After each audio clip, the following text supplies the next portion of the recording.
everybody, and welcome to episode number 184 of the Canadian Football Countdown, a proud member of the Canadian Football Podcast Network. This episode of the podcast is brought to you from Treaty 1 territory, traditional territory of the Anishinaabe, Cree, Ojibwe, Dakota, and Dene peoples, and the homeland of the Métis Nation, as well as from Treaty 4 territory, traditional territory of the Cree, Saulteaux, Dakota, Lakota, Nakota, and Métis Nation. We got the whole crew here tonight, including a surprise last-minute entrant, Ryan, Adam, Trey, all three of us here with you this evening. First up, let's welcome in Adam. Adam, how are you tonight? Hey, I'm doing good, Ryan. Any day I get to drive a fairly new tractor around the field and enjoy luxury like I don't have on any of my other pieces of equipment in my house or anywhere. Yeah, no, it's a pretty good day. How are you tonight?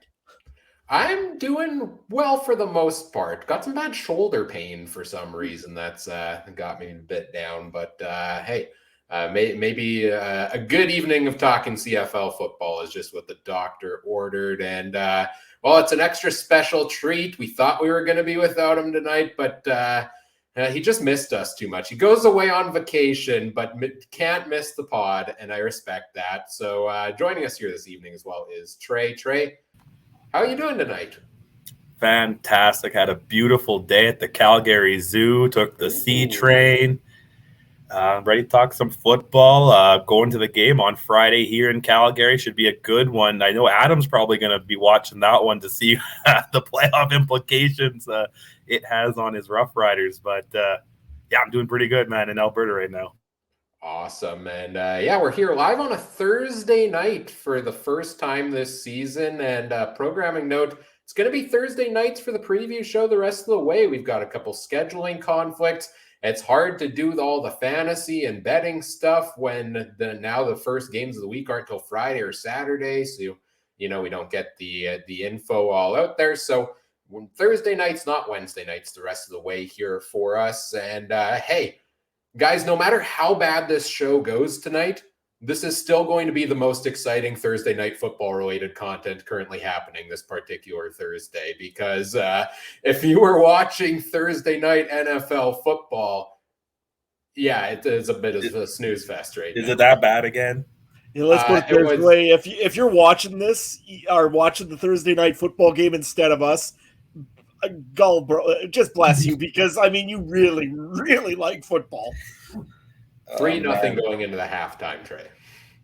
Do I even want to know who has the 3? Oh, man, the Washington football team and the Chicago Bears. I can't get much better, eh? This might, this is the best thing we could do for the podcast is go Thursday night. We always talk about, the CFL schedule. Should they move it up a month? Don't fight the NFL. Go heads up against it. We're going up against Thursday night football the rest of the way. And if the last 2 weeks are any track record, I think we've got a decent shot. We're going to talk about our poll of the week. I think led to a bit of an interesting debate that we'll hash out here.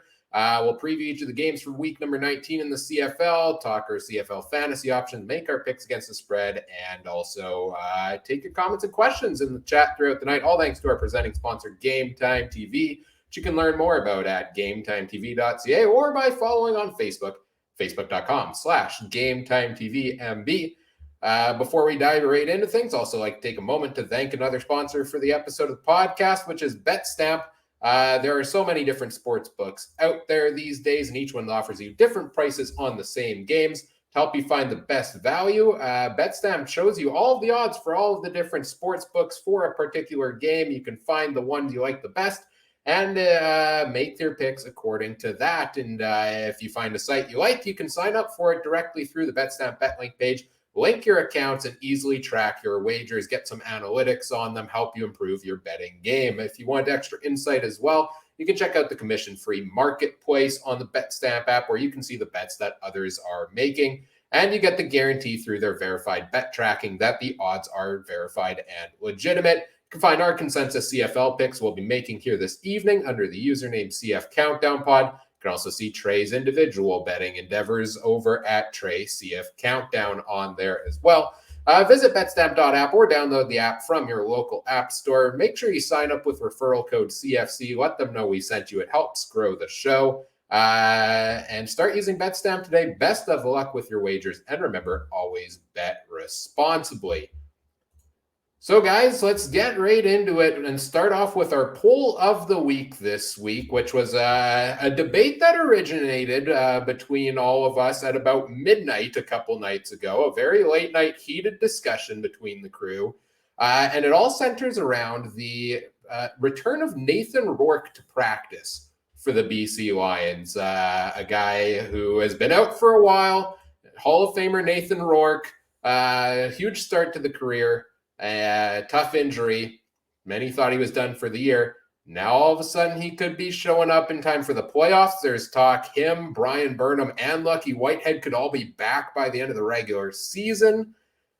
So we have the question here of the week. If Nathan Rourke is cleared to play and is mentally ready, does he start in the playoffs? Adam, I believe you qualified this also with full participant in practice before the end of the season, but not in game action till the playoffs.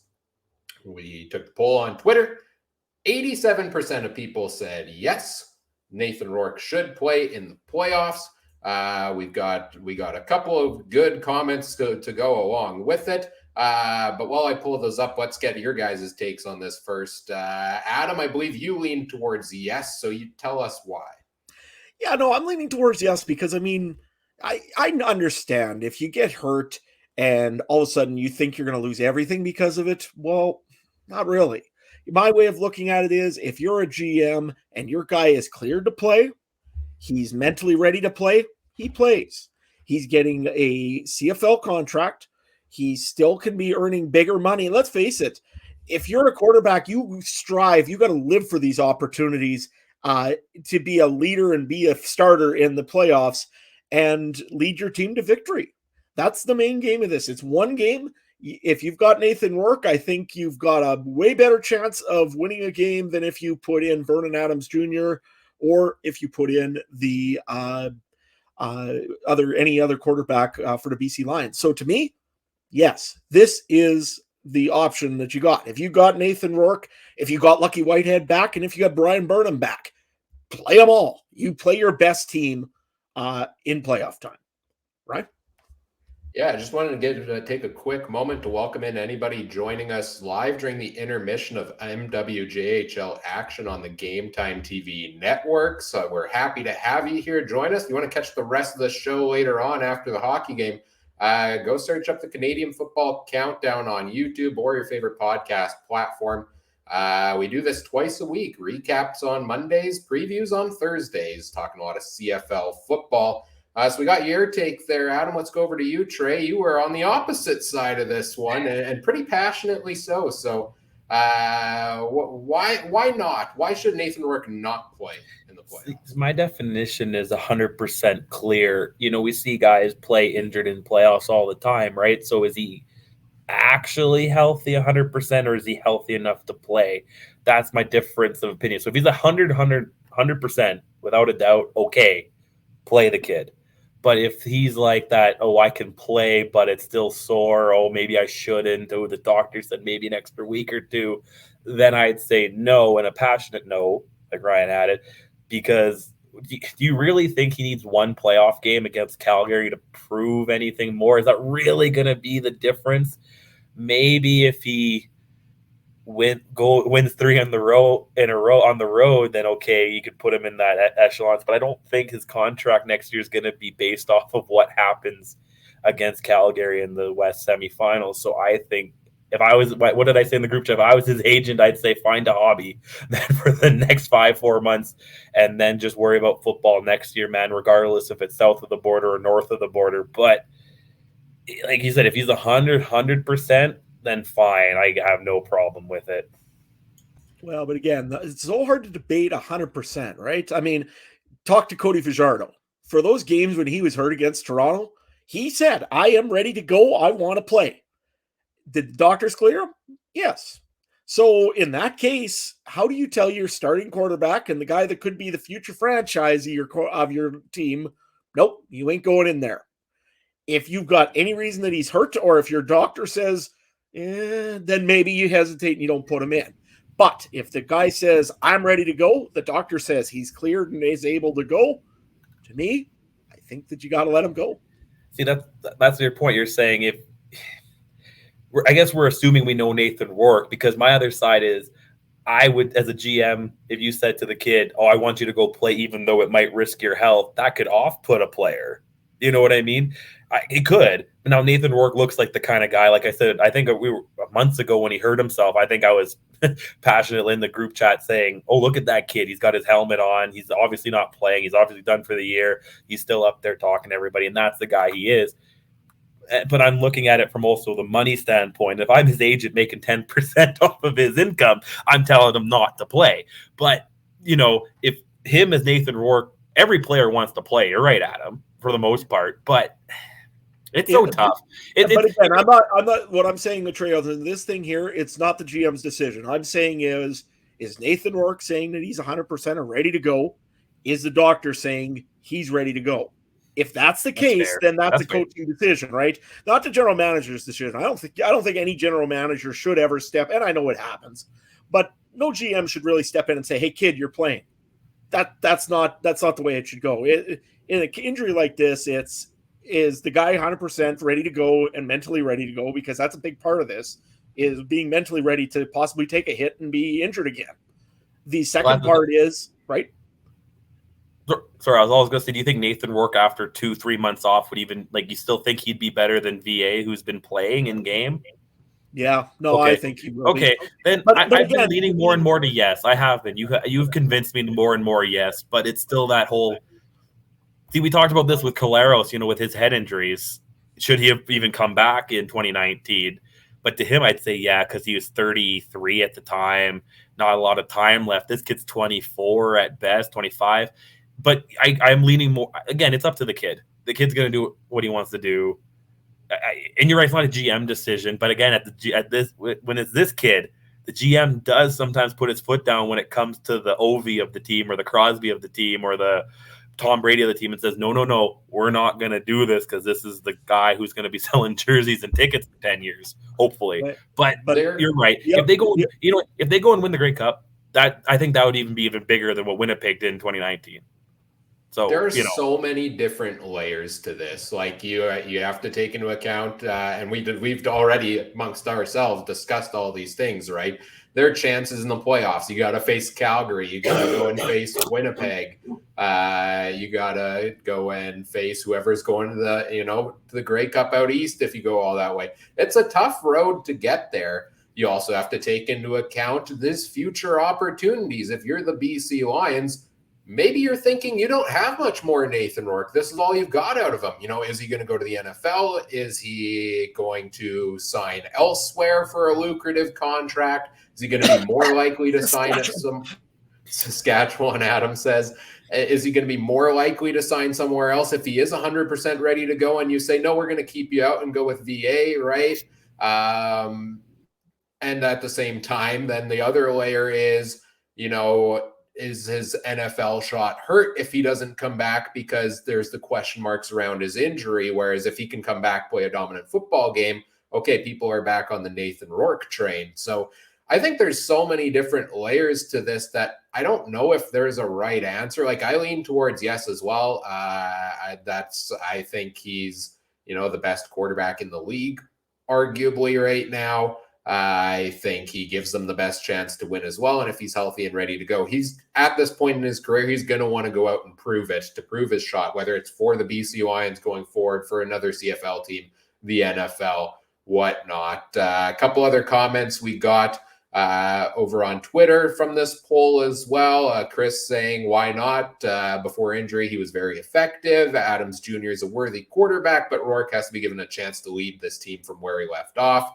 Yeah, it's the same thing. You never want to see a guy lose his job due to injury, right? Pigskin Punk saying no reason not to if you're cleared. And Will from the Argos Fancast saying, I still think he gives them the best chance to win against Calgary. So, yeah, it's an interesting debate. This one was a real fun one because I see where you're coming from here originally, Trey, with the other side of this to, protect the guy. He's got a long career ahead of him, hopefully. See, I come from I come from the other 5 or 4 major sport leagues where you see guys sit out all the time because of these things. Maybe not as much NFL, but you see it NBA, MLB a lot where guys have injuries and maybe they can come back a month early, but they just say screw it and sit out, and they're getting paid off of disability checks, whatever anyway, right? So it doesn't matter to them. And I see Richard in the comments, no, it has nothing to do with them beating Winnipeg. I think the home team will win no matter what when it comes to the playoffs. So whoever hosts the West semis, home team will win, and whoever goes to Winnipeg will most likely lose. But I'm just thinking it's just tough because we put this guy on such a pedestal. He's in Ryan's Hall of Fame already. You know what I mean? You don't want him tearing something more potentially, and then he's the one or half a year wonder. That's, I think, why my big concern is he's not even a 1 year wonder, right? He's 6-7 week wonder. So it's one of those behind door things where I'm almost like, if I'm Randy Ambrosie, I'm wondering if I'm calling the BC Lions front office every day too, to be like, so is this guy playing or not? You know, because we should market this or not market this or do this or that, because if he gets in there, like I said, if he runs the tables and does 3 in the road in Calgary, Winnipeg, and then Regina, a team who plays in the Dome normally, going into the three of the coldest cities in Western Canada, winning in frost, snow, sleet, whatever, against Willie Jefferson, against, the Calgary defense, I'll put him in the Hall of Fame. I'll put him in the Hall of Fame after that injury and everything. But if he goes out, throws, looks off, looks bad, looks like Bo Levi can throw a ball better than him, I'll be like, he should have sat out. Well, and a couple interesting comments here in the chat as well from Richard. If he's not ready to go, it's very cruel to dangle it in front of us. I think part of that could also be gamesmanship and strategy. You're playing Winnipeg twice here down the stretch and potentially again in the playoffs. Now for Winnipeg and Calgary, you're opening up, okay, we're not just preparing for VA. Now we got to prepare for Nathan Rourke or VA as well, right? So I think there's some gamesmanship to that. I also totally agree that, the return of Nathan Rourke can boost the team's confidence a whole ton, right? Like, he was clearly the lifeblood of that team early on in the season. So I think this is going to be an interesting thing here to monitor on Nathan Rourke the rest over the next couple of weeks to see what they do with him. Adam, any final thoughts from you on this one before we move on? Yeah, you know what? I look at Nathan Rourke, and I get where you're coming from, Trey, on this, because if you look at the NHL even, I mean, how many guys get pulled off of the ice and not play a game because they're going and waiting for trade deadline to hit? I believe right? Brian's team does that too, where they do a little cheating with that, don't they? Oh, I think they just, how is it called? Strategic cap circumvention. It's show me the rule book. Get out the highlighter. Show me the rule that they're breaking there. It's only because a Southern team does it, so Gary Bettman looks the other way, right? So, well, that, and also, you try that with either the CRA or the IRS, and I don't think they allow that circumvention. But anyway, I'll move on that. But Trey, the only thing is, I look at this a little different. Probably one of the best quarterbacks in the league, I think, arguably, was Doug Flutie, right? A young guy. He was in the league for very little time and absolutely lit it up. But the thing was, you didn't go and try to wrap him in a bubble wrap. You didn't do anything with Flutie. You just sent him out there and he won you a game. So I think Nathan Rourke, and again, I haven't seen him really. He's proven 6 games that he is the guy, and he's a pretty darn good quarterback. But he hasn't proved nothing in the playoffs yet. He hasn't proved that he hasn't won any league records really yet.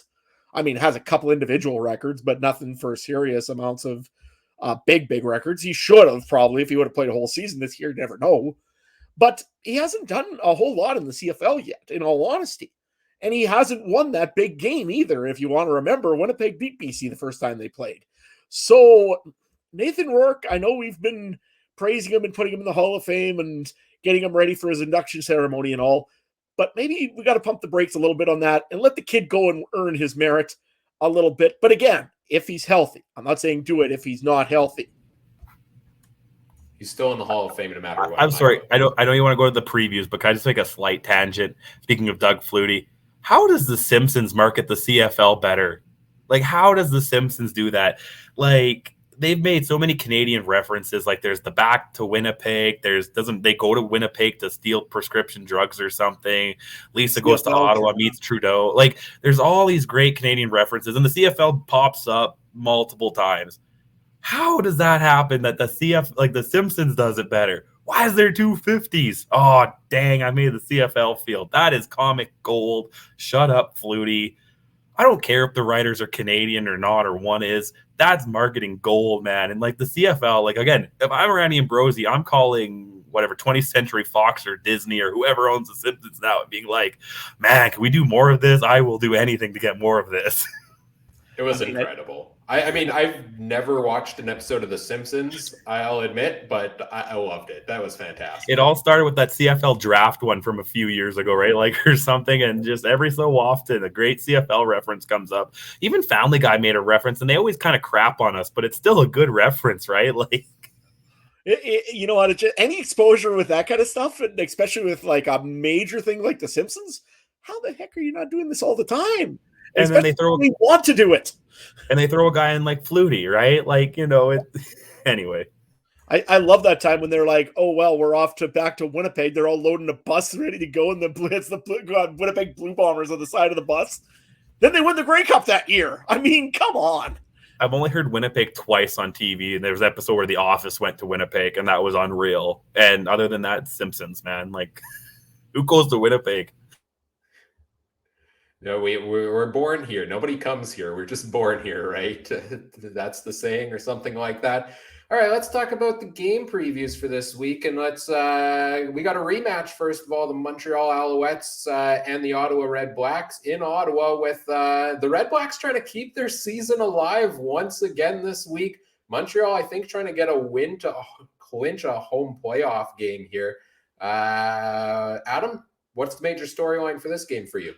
I think it's probably time that the Ottawa Redblacks get some real big demon off of them, or else they just will not make the playoffs. I mean, they have to win this game no matter what happens. It's a must win now, or else you're done. And guess what? They've got to play at home. And I think the big storyline in this game has been Ottawa's home record, which is abysmal since when was the last time they won at home again? I can't even remember, to be honest with you. Nevertheless, I think that's one of the big storylines in this. And the other thing is, for both of these teams, for me, I'm going to be watching the penalties coming into toll again. Last week, we thought maybe Montreal had started to improve this. They were terrible at it last week. I think 128 yards of penalties again. Not good for them. And Ottawa did the same thing. They were over 120 yards of penalties. So both teams need to improve on penalties to me. Ottawa needs to go and play like they are at home for once. They have got a lot of injuries, I know, as well, including William Powell, who is back for one game and is back on the injury list. So not good for them. The other thing also that was really important with Ottawa, sorry, Trey. No, that helped my fantasy out. I had no idea what to do. When Ryan texted me that. I was like, crap. The other one also I think is going to be watched a little bit harder this week is Justin Hardy. Had a huge game against Montreal last week, so that'll be watched a little bit more, and I'm sure there'll be a few Justin Hardy things coming up over in fantasy later on. The other thing I guess I'm going to watch in this game is a little bit of William Stanback. Didn't have a great game on his first one against the Ottawa Redblacks last week. I want to see him have a bounce back game and just kind of tear up a little bit of Ottawa field. And on their way to the chance of still to get to the East Final for Montreal. So both teams are playing for something. Should be a good game. Trey, what are you looking for in this game? Real quick to Rich in the comments. No, I didn't move. If you missed it, I'm on vacation. I'm in a hotel, man. This is hotel. I'm in Calgary, living life. But to the game, you know what? I really didn't think about it because I decided to join the show 5 minutes before we logged on. So I haven't really thought about much more than that. All I wanted to do is, because I'm going to the other game on Friday. I'm sorry, Adam, but just as a Manitoban, I kind of want to see the Fire get a little hotter under Saskatchewan. So if Ottawa wins this, now they got two teams breathing down their neck who play each other twice, right? So if one of those two teams sweep that and Saskatchewan gets swept by Calgary, there's no home Grey Cup, right? So that's what I'm looking at from an outside perspective. In the actual game, I just want an East team to just dominate once. So I don't care if it's Ottawa. Ottawa, string 2 wins together. Get your home win. Do something. I don't care. You fired Lapo. You got a big win. Let's see if this guy gets another one. And if I'm Montreal, I'd go all out and make sure Uncle Gary doesn't get caught lying on Twitter again. You know, he guarantees wins, but he's lied 8 times on the season if you count every loss, right? So let's not make it a 9th Montreal and get some momentum. I've been saying that all year. I want an East team to get some momentum because other than Toronto having the luxury of having a bye, this is another side tangent a little bit. Can we really give any East team a good chance, except for that lucky one game in the Grey Cup, maybe? I don't even know who you would pick. Ryan's going to have to get a coin and do a 3-way flip with these 3 teams to see who represents the East, maybe. Or a triad, I don't know. Maybe like a Dungeons and Dragons die or something. Yeah, I don't know. Something. I don't know. I want to see something out of these 2 quarterbacks. I want Trevor Harris to either take over a game. And Arbuckle's in Ottawa, right? I need him to take over a game. One of the 2 guys. These are 2 guys who have I'd put them on the same level in the CFL. Maybe that low second, high third tier, somewhere in there. Maybe. I don't know. There's only 9 starting quarterbacks, so if they're not the third tier, where the heck do you put them? Yeah, I want to see one of them do it, man. Hey, I just wanted to bring this up real quick before Ryan. The way to figure out first, second, or third in the East, which team is going to make the Grey Cup, if it lands heads, it's first team. If it lands tails, it's second team. And if it lands straight up and down, it'll be the third place team. Yeah, guys. And what happens for Saskatchewan to get there? It doesn't land on anything? The coin has to disappear. It just floats in air. Guys, I just learned how to flip a coin on the show like 3 weeks ago. Don't make me try to figure out how to flip a 3-sided coin. For me in this game, I'm watching a lot of what you guys already talked about. It's going to be which side's depth delivers for me. I mean, Ottawa, they got to go on a run here down the stretch, and they're beat up. I mean, no Jalen Acklin, no Nate Bahar, no Devontae Dedmon. William Powell and Devontae Williams are both out, so Jackson Bennett's going to start at running back. You've got a guy, name escapes me right now, that we'll talk maybe a bit more during fantasy later, making his first career start at wide receiver to fill in as well. Like your top 2 receivers this week are really Darvin Adams and Justin Hardy. And Hardy's a guy who's played 5-6 games for them. So I'd like to think they're going to spread the ball around a little more so he's not getting 13 targets more than basically almost everybody else combined on the team. But I don't know. It seems like they're going to have to lean on these younger guys to deliver a win here for them to keep it alive. And on the other side of things, the key one for me is, how is William Stanback going to perform? You know, was he kind of on a bit of a lower workload last week to ease him back in? Are they going to go full throttle with Stanback this week? And who's going to become that secondary wide receiver? Because Reggie White Jr. is now out, I think, on the 6-game injured list for them. So is this the return of Jake Winneke finally? Do we potentially see Winneke step up and take on that big performance that we've seen from him in the past couple of seasons? Or is this a breakout time for Tyson Philpott, who's been kind of a backup wide receiver / kick returner and is now in a starting role on the depth chart? So I'm very intrigued to see these guys because I think it's going to be it's going to be a young receiver on either side of this matchup, whether it's Hardy, whether it's Philpott, somebody else that we're not even talking about right now. I think somebody's going to step up and have a big game here to lead their team to a win. And if Ottawa can just please get that home win, right? Like I'm not going to spoil alert for later on the show. I'm probably not going to pick them to do so until it happens here, but they got to do it. They got to do it at least once. They got to do it twice in order to. Yes. Just before we move on, sorry, I wanted to add something, but I didn't know if you were done or not. Oh, that's okay. Go for it. It's about this game related. They played on Monday. They have a 4-day turnaround to play again. And we were just joking earlier about the Thursday nighter in the NFL being garbage. Does that not say something about the CFL? Like, watch this game be absolutely amazing. If it's better than 7-6, which the Washington-Chicago game is, how do CFL players able to turn around on 4 days, but, I get paid $10 million and I can't turn around on 4 days? How do you do that? That's just one quick point I want to throw on this. I know it's a back-to-back. They probably shared the plane, whatever. But, are you even fly to Ottawa and Montreal? I don't know. But anyway, these guys are turning around on 4 days. That's insane. Yeah, it's a very quick turnaround time in this one for them. And it's one of those weird scheduling quirks. I feel like they had this last season as well around the Thanksgiving time. I think they always play a double header around Thanksgiving, it seemed. Maybe I'm wrong on that, Ottawa and Montreal. But yeah, short turnaround time. So if Stanback needed to be eased into it last week, is he going to be fully ready to go, 100% usage in this game? I don't know. I'm not sold on it necessarily, but we'll talk a little more about that later on as well. Next up, we've got the Hamilton Tiger Cats at the Calgary Stampeders. I know this one's Friday night because I know you're going to this game here, Trey. You ever been to McMahon Stadium before? No, sir.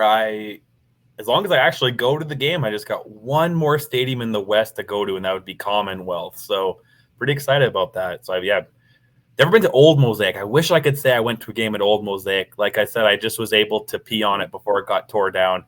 But New Mosaic, been there a couple of times. BC Place, one Grey Cup. And now hopefully this. The East is weird. How do I consider this? I went to an Argo game in Rogers Center, and I went to a TFC game in BMO. Like, does that count? And I went to a Hamilton Bomber game at Iverwood. So I don't know how to count the East, but the West I've been to a few.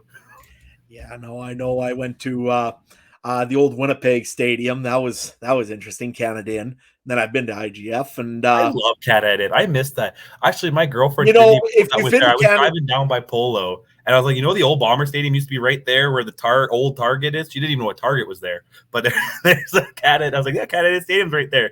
Football Stadium was there. I'm like, yeah, it wasn't great, but yeah. If you've been to Canada, and you were pretty much like you were at Taylor Field. It was not much different, to be honest with you. I feel bad for Hooters, man. Once the stadium got tore down, Hooters business must have just fell off, man.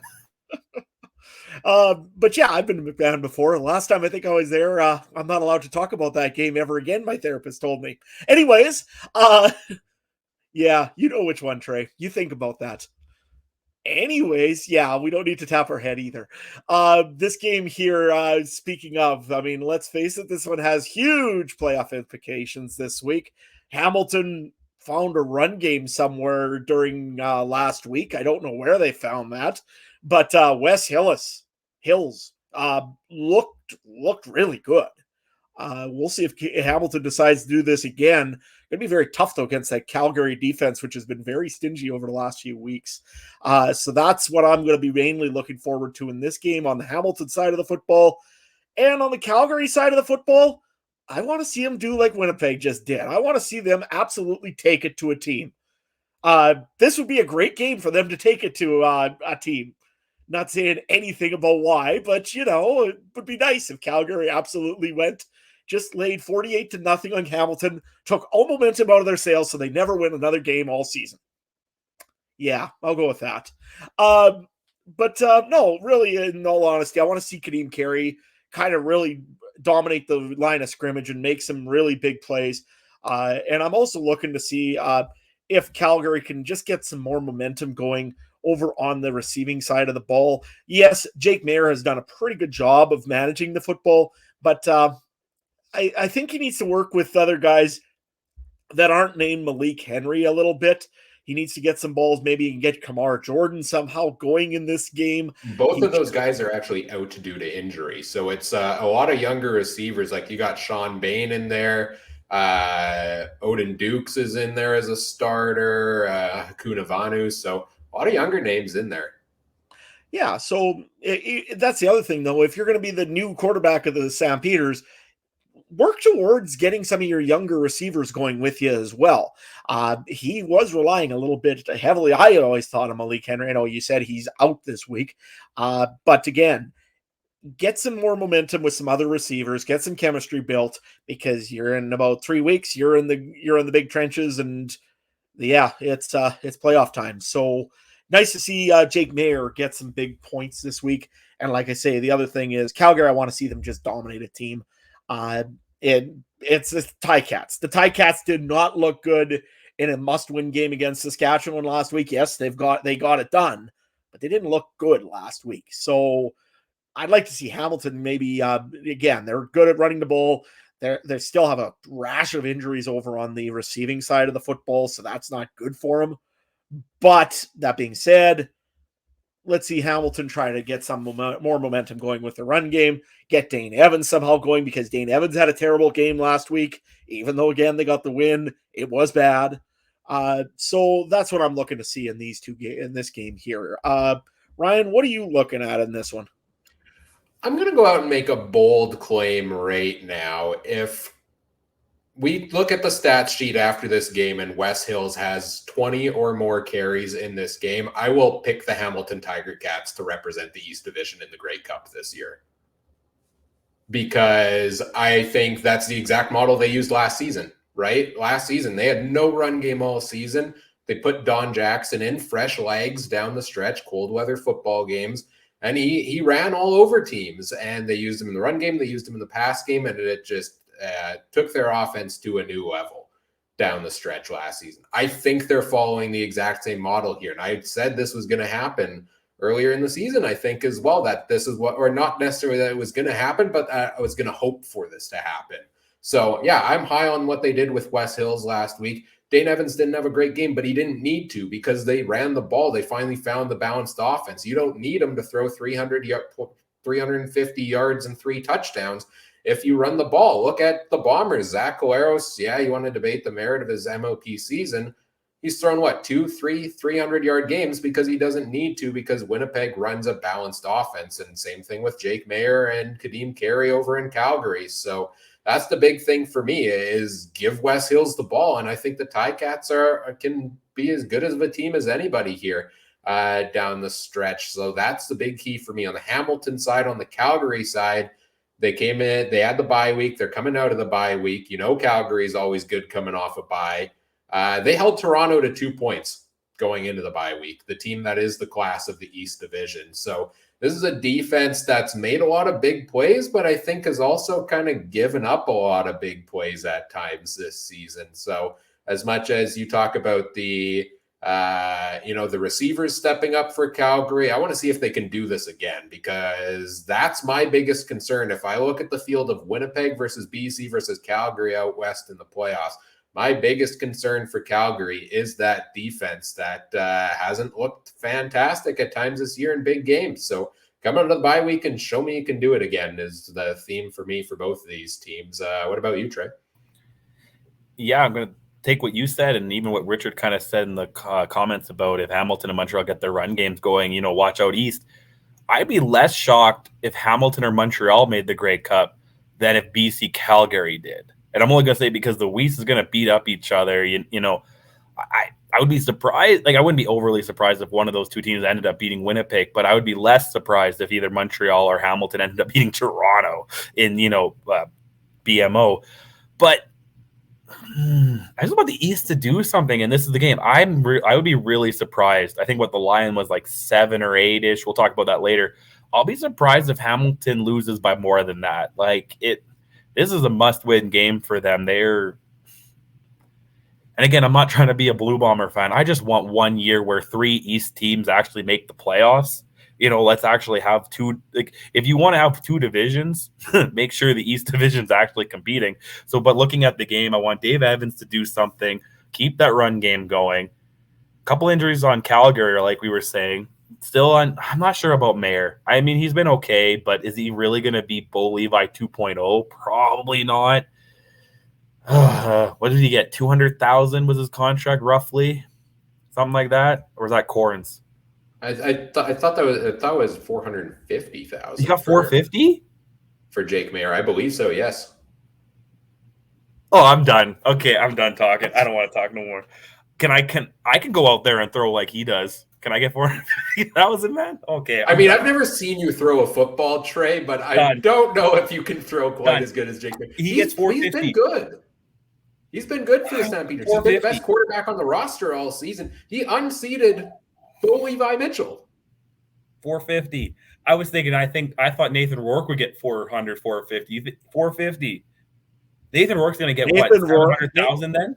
Nathan Rourke will get about 750 to 800,000 next year if he's in the CFL and he ends up winning a playoff game. I'll say that right now. What does Collaros get? $500,000 roughly? 550, I want to say. And he's the highest now, isn't he? The highest right now, Mike Riley retired? No, second highest, actually. Cody Fajardo right now, I think if with all bonuses, he would have got 610 or 620. It's always the bonuses that get in there and confuse me. I don't understand, man. I don't understand. This is rapid. Oh, man. I'm boggled. We can move on. I'm okay. Perhaps a discussion topic for the offseason quarterback contract, comparing them around the Cornelius must have got 200,000 or something because I thought I saw that. He got a decent contract as well. No, he got about 350 or something, didn't he? But he I think so. And don't forget, lots of that with both Mayer and with Cornelius, but some of that is guaranteed money. It's all guaranteed pretty much, or the second year or something, isn't it? Half of it or something. I don't think you can't guarantee a full contract, but only Kirk Cousins. Only Kirk Cousins gets that. Before we move on to the next game here, we did poll the folks because Trey, you are going to be in the stands there to watch this game, and you wanted to know who you should cheer for. The poll results are in. The options were Calgary, Hamilton, the Refs, and the White Rabbit. Calgary and the White Rabbit are tied, but Hamilton took the lead, so people want you to cheer for Hamilton. So will you be cheering for the Ticats, or are you going? Or if Andre Proulx is the referee, are you going to overrule the poll? Okay, if it's Andre Proulx, yes, but I was assuming Montreal, Ottawa, he'd be there, right? I assumed, but I guess he wasn't there last week, I don't think. If he's there, it's Andre Proulx all day. If not, I might go the White Rabbit. I want to see that white thing run around McMahon Stadium. I feel like that's happened a couple times. Otherwise, it was the Ticats. And again, I'm trying not to be the idiot Bomber fan. I just don't want a crossover for once. Just once. If we're going to keep it 2 divisions, I need Hamilton or Ottawa to make the freaking playoffs, man. What? And you know what? This is my question. I brought 2 hoodies. One was my Bomber one, and the other one's my University of Winnipeg. And I got like buffalo sauce all over my University of Winnipeg one. So it looks like I'm either wearing my Winnipeg hoodie or my Winnipeg jersey to McMahon Stadium, and or my Nickelback one. That's about my Nickelback shirt. That's about all I got, man. I backed 3 shirts on a vacation. I think you wear the jersey. Grey Cup 19 jersey in McMahon Stadium. Okay, I'll do that. Okay. All right, let's move on. Just make sure your will's well completed and filled out before you do this. On a side note on that poll, I didn't have enough burner accounts to make sure Calgary gets the lead. So the best today, I was leaving the Calgary Zoo and I came across this guy, Rough Rider hat. We stared each other down for a good 15 seconds while I was walking to the C train and he's walking into the zoo. And I'm like, what is up, man? Even in Calgary, man, I'm starting problems. I'm not buying nothing in the merch store, Richard. I'm not buying no stamp stuff, man. Man. On to Cleveland. Richard also says that's a lot of Slurpees, I'm assuming in reference to Nathan Rourke's potential 700,000 or any of the quarterback contracts, I guess. Well, speaking of real quick, we'll talk about this offseason, but also I want to know all contracts because I'm thinking something like maybe that's why I'm blanking on why these guys are getting paid so much because like it's because the contracts are so we don't know. If I'm finding out Andrew Harris or something's making like that or some other guys are making that, then it wouldn't be that bad. But if everyone else is making the 70,000 to 150 and then you're paying these guys that, no, I don't think those guys deserve that. But Nathan Rourke, okay, 700,000, I would be shocked. I said 400,000. That's if he never played again this year, because maybe the GM could be like, "Well, you really didn't play, man. Give us one more year, to make it." But those other guys, really, off season, man. I'm ready. November 21st episode? I got some stuff to talk about. And I was going to say also, if because of all the play in the NFL so far this year, Nathan Rourke might be making $3 million being a starter in the NFL next year. I think a certain Broncos team that paid like $400 million for somebody could definitely pay Nathan Rourke $1 million for a year and do better. There's a lot of teams probably lining up for him.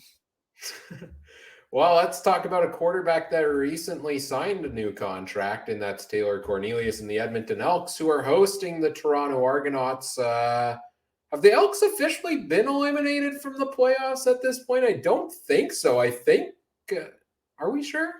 Yeah, no, they haven't been eliminated yet. They've got it. Or no, sorry. Yes, they were against Winnipeg last week. Sorry. Yep, they were. Yes. Okay. I thought at least one team had to be eliminated at this point. If not, that was insane. So, the Elks playing for pride, playing for next year at this point. The Argos are currently first place in the East Division, probably looking to lock that up over the next week or two here. They should be able to with another win, I think, here. What's big storylines in this one for you, Adam? I'm looking for some, just out of Edmonton, essentially. I'm looking for just some clues for next year. I mean, we've seen Dylan Mitchell. There's a great story about him on CFL.ca or on, it's either there or 3 Down Nation about him and his Demons before getting up here. But you know what? Good on him. And I kind of cheer for the guy. I hope he does very well. So that's one piece that I want to see kind of keep developing as we go along. Same with Kevin Brown. A few other pieces in Edmonton's side that I really want to see is their defense also start to pick it up a little bit and see if they can do something. And of course, it's Edmonton. I want to see them win a game at home. It's been way too long. I mean, there's got to be a great wager to be made on Edmonton right now to win at home. And I bet you it probably pays out pretty well. On the other side of the football, I want to see Toronto start to get healthy again. Still lots of injuries over on the defensive side of the football going into the wrong time of year to be injured. Again, Wynton McManus is probably questionable in this game from what it's been sounding like. A few others in Toronto that are banged up, and some guys are just kind of playing unhealthy or just playing kind of a little bit hurt because they have to. They ain't got nobody else. So I hope that Toronto can get some stuff going here, get healthier, get out of this game on the right foot. You still got to win this one because you still also have guys chasing people down in the East. They're still Montreal still on you, and technically Ottawa still has a chance for home playoff. I just wanted to bring that up again. But you know what? Yeah, get healthy, get this game over, take the W, move on to the next one. But again, don't take Edmonton lightly. They've been better over the last few weeks. They could easily pull off a game here and win this one against the Argonauts, and quite handily if they can, except for it's at home, so probably not. Trey, what about this game? But before Trey hops in here, first of all, I will love the chaos that Ottawa can still potentially host a home playoff game here after the disaster that this season has been. We're also being rejoined live by people tuning in to the hockey action, the MWJHL action on the Game Time TV networks. Hello to everybody joining us here again this evening. We're currently talking Toronto Argonauts versus Edmonton Elks this upcoming week. What's the big storyline for you, Trey? Well, to the people listening, if you recognize my voice, I've been helping Mike the last couple of weeks. So hello again. And maybe I'll get a solo game here whenever Mike decides that I'm ready. I don't know. It's been kind of, I'm not quite there. Mike grades really hard, really hard, really tough guy. But to this game, my whole storyline changed just about 3-4 minutes ago, whenever that timestamp was about 4:40 or whatever, 44. I want Cornelius to play like a $350,000 quarterback. That's what I want now. If that's what he's getting paid, go out there. I know he's a Langley guy, like 6'5". Well, he looks huge. Like, you know, he could just fall over and get the first down without doing anything really. I want to see him play like that. And yeah, they're out. But the other side, so Toronto. This game's in Edmonton, right? So who's going to get the home win first, Ottawa or Edmonton? Because they're both not undefeated, winless at home. And, you know, would you give it to Ottawa or Edmonton? Ryan? I think Ottawa has the easier matchup to be able to beat Montreal, but it's also a home-and-home series, so that's tough for me. Yeah. Whereas parlay Edmonton, that. Adam was saying the money on Edmonton. Parlay that with Ottawa winning at home and see how much that pays. I'll buy you a shiny new tractor, Adam. I'm sure. You know, it's interesting. I've been saying this again, and I'm going to repeat myself. You could just honestly clip this one thing and replay it every time, and this is what Trey's things are. The East needs to do something. Yes, I would give whichever team comes out of the East is probably going to have the better chance of winning just based off of a lot of things. But I want one team for 1 year to be like, you know what, we're just as good as those teams in the West. Prove why we need 2 divisions. Prove it. Prove that 3 East teams are better than the 4th team in the West. Prove that these teams are just as good. And I don't want no 9-9 team winning a snowy game against the juggernaut team, you know? I want an actual team that can do something. And this is Toronto's chance to do it. Yes, Edmonton's got a lot to play for. Chris Jones is, trying out new turtlenecks for next year, I'm sure. There's a lot going on. But Toronto, Harris is done for the year 100%, is he? Yeah, okay. Is Banks back in? Yeah, okay. Banks is the guy I said. Banks and Harris were the 2 guys I said they signed for this time of year. Banks is the only one left. He's got to do something. Bethel Thompson needs to do something. They need to do something. Dinwiddie, you got pretty eyes, but you got to do something, man. Just go out there, win a game. You got Montreal and Ottawa, playing. You got Hamilton still with a chance of catching you. You need to solidify your chance as the top dog in the East. Welcome to the 6. Drake started from the bottom. Now we here, and not let these other teams, come back up, right? But if Toronto loses this, what are they like? Are they even at 10 wins? Or are they just at 10 wins? Not even 10 wins. They're on the cusp of being the 9-9 team, somehow making it to the Grey Cup again, even if they win the division. Be a team that has double digits. Be the team. So then if you do face BC or Calgary, your standings are about the same. That's what I want. If they win 3 straight games to end off the season here, they're sitting at 12-6 on the year. That's a pretty solid record for the Argos, right? Like, if you look at them, do they look at like a 12-6 team?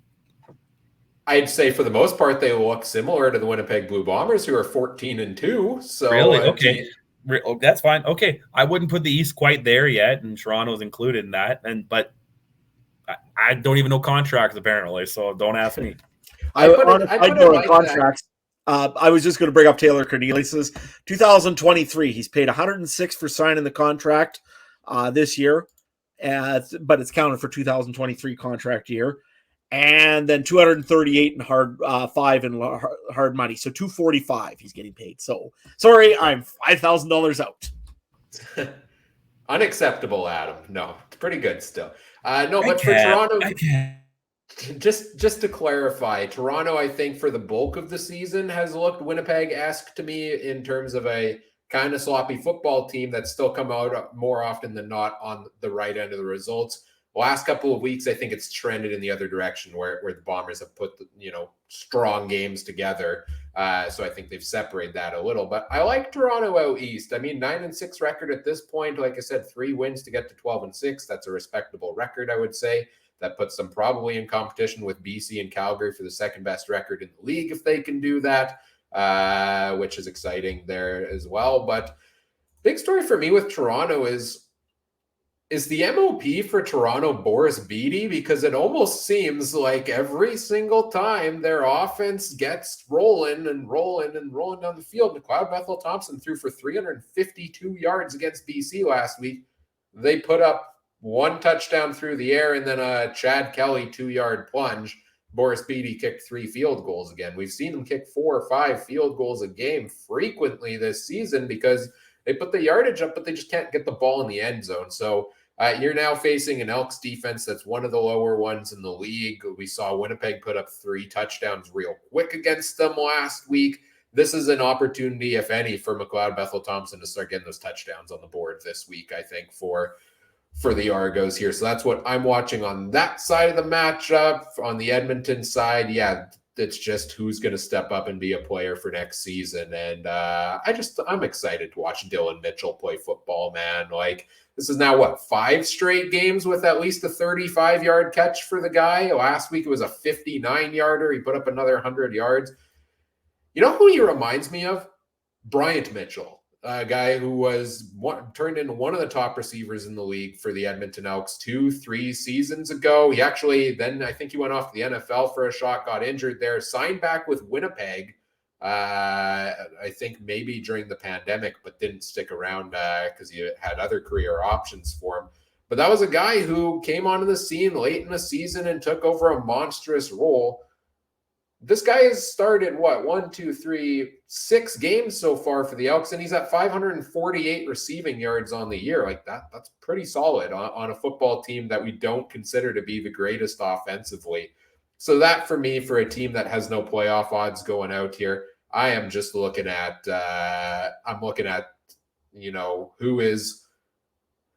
who's going to step up. And I think Dylan Mitchell's that guy. And I want to just see how high he can take it this season, because 6 games and he's already the 24th best receiver on the season. What's happening over here, guys? I was asking Trey if he could top me up with some Coke, but apparently he can't. He's kind of, oh, hey, no, we're trying to keep it away from the children, Trey. Well, let's move on to our final game of the week. I'm on vacation, boys. This is just purely, volunteer at this point. Exactly. Don't take anything I say literal tonight, people. We're happy you came to join us here, Trey. I thought it'd be fun. I want to see Ryan's face when there's that little load before I load into the show. I want to see that face where Ryan goes, "Wait, is that Trey joining?" And it happened, and I loved it. Always unpredictable. I love it. Always unexpected. Or expect the unexpected with me, boys. It's like Big Brother. Yeah, exactly. Winnipeg, BC, in BC. First of 2 meetings between these two teams in the final 3 weeks of the season. Biggest storyline, I'll go first here for me, is that Winnipeg is resting probably a number of starters. We know Zach Collaros is not going to play. And we know Drew Brown is going to get the start at quarterback. Wouldn't be surprised if Dakota Prukop does as well. Get some playing time in there. And so we saw down the stretch last season where the Bombers, outside of that early loss to Toronto, were a dominant football team all the way through, and then the rest of the starters. And those games were rough. That game against Montreal late in the season last year was the worst game of the season. We'll get into betting lines later on, but it's interesting that both teams by different sites are considered the underdog in this one. And the big thing for me is this seems like it could be lopsided, because I think these two teams are very similar in caliber of the team when the starters are there. And you got a BC team that's playing for their lives for a home playoff game here in that race with Calgary for second place against a Winnipeg team that just really doesn't care right now. Their concern is keep people healthy, go into the bye week, get people back from injury, maybe tinker and, get some reps in the final game of the season at home against BC, and then get ready for the playoff game after another bye week. So it's a weird last month here for Winnipeg. And I'm interested to see, BC has a full opportunity because of this to take first place in the West Division. So we know Nathan Rourke's not going to play this week. It's going to be Vernon Adams Jr.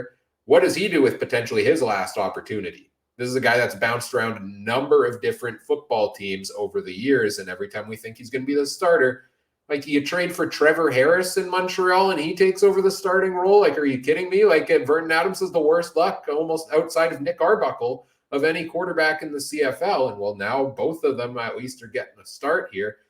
But if Nathan Rourke does come back in the final game or in the playoffs, VA potentially free agent going into next year, what's going to happen with him? So he's got to come out here and have a good game here for the Lions. And that's what I'm watching here in this one. What about you, Trey? You say that Vernon Adams needs to play for his life, but do you think Drew Brown wants to be staring at Collaros' butt all next year as well on the depth chart? Probably not. He wants to go out there and say, hey, those teams that don't have a quarterback, I'm a really solid guy. Hey, what happened to another backup on the Blue Bombers that we're not allowed to talk about because of Adam? He's on he got his pension in the NFL, I'm pretty sure. And if not, he's really close. So, he's one more game. Zach Wilson will be busy with Giselle, and he'll be able to slide in on the practice roster if you've been following Twitter. But, I'm hemmed and hawed at this line, and this was interesting because I asked Ryan what was our referral code again on Betstamp, because a horse racing buddy of me asked, what's the locks on CFL this week, Trey? And I said, honestly, if you can get Winnipeg as an underdog, I'd take that, even with the backups. And he said, I'm in Ontario. I got Dynasty Kings. It's their favorite. And I'm like, you're out of luck then, because if you get Betstamp, you can see the odds that, may favor you. I told him that. And Because if you get up as underdog, it's hard to take the Bombers as an underdog. Even with Drew Brown, we saw him for that couple of drives there when Caleros had the concussion protocol that would have saved Tua's life probably. But, and even if Prukop goes in, we see him. What did he throw? Like a nice dime for 30 yards or 40 yards? These guys are guys that I wouldn't call them starters, but they're definitely that tier. I wouldn't be as shocked to see them play with like Arbuckle and Cornelius and that kind of level of guys that still haven't proved themselves, right? If Caleros goes down, I'm not crying. There's more players on the Bombers that I'd be crying to get hurt than Caleros, even though he's the high-paid guy, the MOP, this and that. But I think Drew Brown can go over there and throw 250 yards like Caleros does and gets a touchdown and throws a pick, and Oliveira does, 80 yards. That's what's been the winning recipe. So you're telling me Drew Brown can't do that if Caleros has been doing it all year? It's kind of far-fetched. From BC's side, I want Vernon Adams to ball out and get a contract. I was high hopes on him. I was an idiot and argued with Derek Taylor on this show about him. I still have nightmares about that. For people who are watching this, as a kid who just grew up and just instantly got thrown into this and got told, hey, Derek Taylor's showing up, that was not expected. I did not mean to argue with the guy. Accidentally did. And I put my neck out for Vernon Adams. I want him to do something and get a contract so I can DM Derek Taylor and be like, screw you, man. Do something. You remember that show you went on because your buddy Adam? Yeah, I told you. Vernon Adams is the guy. If he goes and win, like, we had this argument about Nathan Rourke. I almost want Vernon Adams to go win the Grey Cup just so I can do that. But anyway, he needs to go out and do that. He's fighting for a contract. Even if Vernon Adams goes and wins the Grey Cup, you think they're going to go with Nathan Rourke, right? Obviously. But Vernon Adams, you're telling me there's not 8 other teams? I said Winnipeg has the 35-year-old quarterback. We don't know what Fajardo's doing in Saskatchewan, or Saskatchewan wants Fajardo. And the East, I wouldn't be surprised if any of the East teams just scrap the guy they have and take someone better from the West. I wouldn't be shocked. He's playing for something too. Maybe not Montreal. He probably wouldn't go back to Montreal, but I'm sure he'll go to the other 3. I don't know. Uncle Gary's a pretty nice guy. Maybe he'll float him a contract. But, that's what I want. And you said some injuries are coming back on BC. It's going to be a tight one. But this is going to be one of those games. I hate this game. I wish these were almost switched. I wish this one was in Winnipeg. Because I would rather start Caleros today and just tell the season ticket holders in Winnipeg, see, we're throwing him out there. You guys can watch the MOP play. And then he'll rest in BC in 2 weeks. But now you have this weird case in 2 weeks. You're going to rest your starters. And we talk about this. It's kind of weird. You rest them. But how many season ticket holders or tickets are going to be like, but I want to see Zach Caleros. I don't want to see Drew Brown. I want to see Oliveira, not, the other guys. I want to see Willie Jefferson, not the backups. And that's that interesting thing where, GMs and, Wade Miller and Walters and O'Shea are going to probably have a phone call every day from now until the last day of the regular season. Ryan or Adam, whoever was next. Yeah, no, this game here, I mean, you're talking about Vernon Adams Jr. I'm just taking a look. I think he might be under contract for next season, so he might still be a BC Lion next year. I can't remember. I know the last contract that he signed for, I think it was 3 years for $1.5 million for the whole 3 seasons. So I don't know if that one's still in effect or if it's another one, but nevertheless. But it's also not guaranteed, right? Like his contract's not guaranteed. Yeah. So if you've got Nathan Rourke for next year, like, are you going to pay Vernon Adams that much? No. And then you also have probably O'Connor, maybe too. Is O'Connor going somewhere else? Pimpkin, he's not a starter, but he might go find somewhere else for better opportunity. So it's such a weird thing.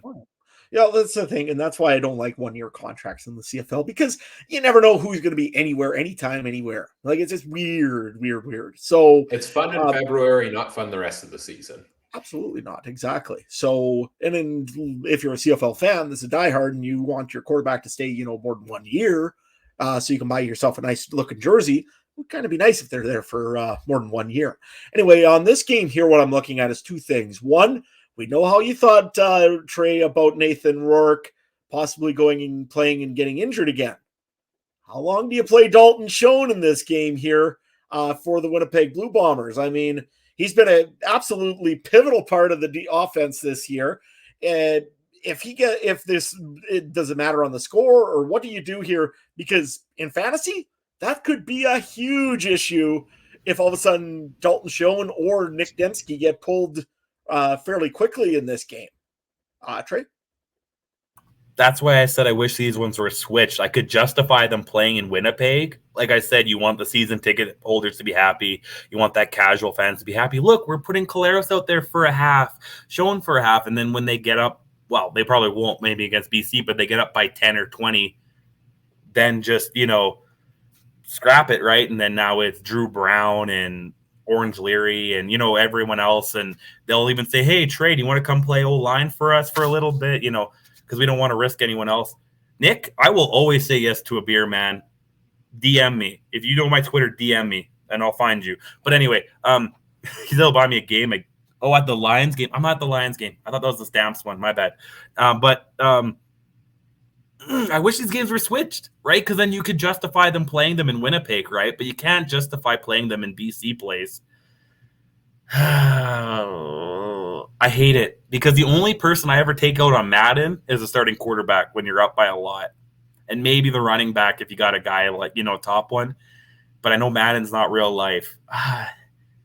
Because you can play a receiver without them getting hurt more, can't you? Maybe than a quarterback? I don't know. Achilles can happen at any time, man. Just ask the Rough Riders. Because, would you say that, are you going to take out Willie Jefferson and the D-line and those guys, too? At this point, are you going to take Leggio out? Because if he gets hurt, your kick game is gone. I don't know. Where's the line, right? Buzz and Boomer, man, we got to make sure they're healthy. I don't know. Yeah, no, I get what you mean. I'm just saying, if on the same side, on the BC side, though, you pull Nathan Rourke because he could possibly be hurt this season. You know what I'm getting at, right? Well, that again, because it comes down to overall dollars. If Collaros breaks his ankle, God forbid, he might retire this year anyway. He's 35. You know what I mean? It doesn't hurt. It doesn't really overly hurt the dollar. I feel bad for him breaking his ankle or whatever he might do. But it doesn't hurt the Bombers' overline overly. It doesn't hurt his overline if he never plays again. Nathan Rourke's got, 10 maybe more years left of playing football, hopefully, unless he, is like Fajardo and Andrew Luck. But, that's the difference, and it's the tough line. How even Oliveira's, 28 maybe now? It's tough. He's at the end of his running back career. Do you keep putting him out there? Running backs, if they make it 4 or 5 years, that's a blessing in disguise, right? And if you... Again, this is a conversation Dalton Schoen would be having with his agent. If his agent's like, hey, man, I've got some calls from a team from Washington, Chicago, Tampa Bay, Indiana, things like that, he won't play when he doesn't have to. But if his agent's like, yeah, the NFL's not calling, man, I better play, then he'd be playing, right? That's the difference. That's where I'm looking at. Yeah, well, the way I'm looking at it, too, is probably Dalton Schoen is going to get an offer from the NFL this year. I can't see how he won't because he's a receiver that just absolutely blew up in the CFL. They're going to give him some looks anyways. I don't know if he'll actually stick, but he will get some looks probably down south of the border. In this game, though, the two things I'm really looking forward to is, how Winnipeg manages this whole thing of being essentially not playing really any meaningful, and I don't want to say this because BC is certainly a meaningful game for them. They go at Calgary right hot on their heels and need to keep ahead of the Stampeders, so they're going to try hard to win this game, obviously. The side on this is on the Winnipeg side, how does Mike O'Shea get his team motivated and going and up and ready to go in this game when there's really not a whole lot that they're going for? I mean, they've got the West Final locked already. The tickets are being sold to season ticket holders already. So to me, it's pretty tough to go and get a team motivated. Now, that being said, I think Mike O'Shea is one of the best coaches in the league to get teams motivated, no matter if it's 60 or if it's a meaningful game or if it's a 48-0 drubbing of the Saskatchewan Roughriders. I know about that one after Banjo Bowl. Anyway, and then still calling challenges during the fourth quarter when 3 minutes are left. Thanks, Mike. Anyways, that's what I'm looking forward in this game is how does Winnipeg manage the game and what does BC need to do to get over the hump and beat one of the best teams in the league? Well, let's move on and talk about fantasy for week number 19 here, guys. And Trey's got the emotional support giraffe back again to help get through the fantasy segment. Hey, you had a great week as I pull things up here on the screen, Trey. You had a great week last week with your band of misfits. I mean, man, squishy down boy. It's something different, man. I can't believe it either. I was watching. I don't understand, because Prukop got the touchdown. Tuck had a couple points. All I needed was Mike Miller, man. If his tackles counted, man, I might have won. Right? I don't know, man. It was pretty crazy because it allowed me to have the three best receivers and Dembski, Schoen, and Gittins Jr., right? And they just went off. And, it's one of those weird fantasy things where I have a pretty stacked team on my NFL team, and I'm 1-5 or 1-4 or whatever it is. I am shocked how bad I am because every time I play, I end up playing the highest guy with the score of the week, and I'm second highest, and it's just ridiculous. It's fantasy. You know that, right? You know that. Yeah. We all know the fantasy pain. I just started 2 hockey seasons, man. I forgot they started this week. They had 2 games in Europe, and oh man, and you got to change the roster every day. I want it to be NFL season again already next year.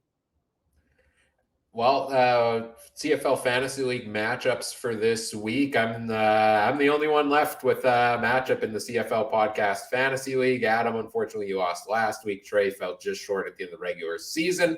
Semi-final matchup, me versus Superfan Mike. Never beaten him in a matchup. I think 0-4 all time. Never made it to the finals. Looking to do both this week, and we'll see if we can come up with some good fantasy plays. Part of me doesn't want to give away any of my cards here in case he's watching, but I will continue to do my service to our listeners and present a number of different CFL fantasy options. I just may not clue in on exactly which of the handful of ones I like I'm going with. Got to keep a little bit of ambiguity as we go along here. And that we also, while I get the charts back on the screen because they are ready to go again this week. Adam, you made a couple interesting moves right before and during the show just a second ago in our CFC Fantasy League. Tell us about it. Well, it's time to blow up the Saskatchewan CFC team. I mean, in the last few weeks, I think I've almost deconstructed the entire team that I had because frankly, Trey's getting me annoyed that he's beating me. So I went and decided that I'm going to go and mess with him a little bit. First things first, we dropped Tommy Stevens off, and it ended up picking up Drew Brown of the Winnipeg Blue Bombers. I'm sorry again, Saskatchewan. Don't just throw me out of the province. It's just fantasy. That's all it is. So Drew Brown I've picked up here, and we'll go through some of these as we go through fantasy because there is fantasy also for for the CFL Weekly Fantasy. I hate to say it, I picked up Drew Brown for him too, because I really believe that he might just have a pretty good game against the BC Lions. And if he does, well, guess what? He's a very cheap option this week. And go from there with that. Ryan? Yeah, let's talk quarterbacks here for week number 19 of CFL Fantasy. Your most expensive one that is going to start is Taylor Cornelius. I didn't include Zach Collaros. I didn't include Nathan Rourke for obvious reasons on Rourke, and Collaros is not playing this week. All the way down to your cheapest starter is going to be Drew Brown.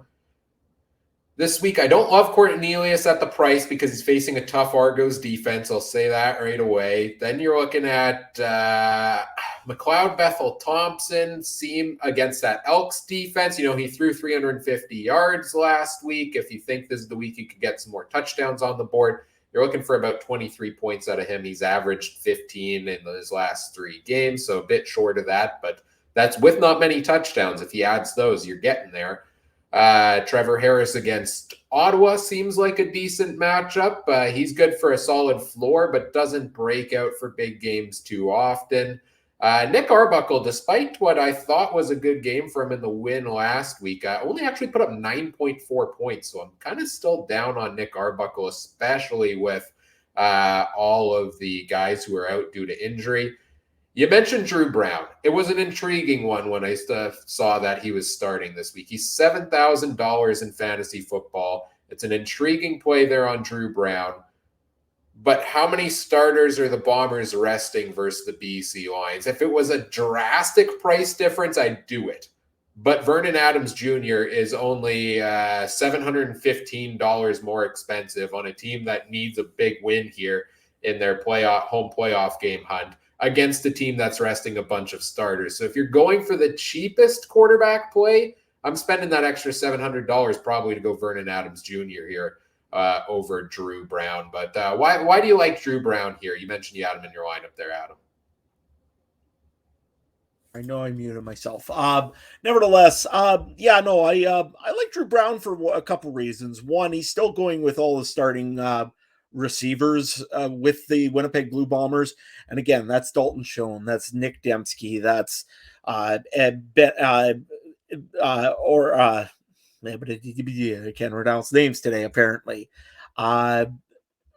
that's with Orange. That's still with a few other guys in there that are just, still their first team offense there. You still got your first team protection there with Stanley Bryan, with Paul, with Neufeld, with all the other guys in there, Couture. So to me, I think that the Winnipeg Blue Bombers are still the better team out of these two. I don't know if Vernon Adams has not shown up for me on game day when it's a big game. I have not seen big game VA. I've seen big play VA, but big game, not so much. So to me, I really do like Drew Brown over Vernon Adams just because of that. I know the $715 seems crazy that I would go for a guy that's playing for really nothing other than contracts next year versus a guy that's playing for second place in the West.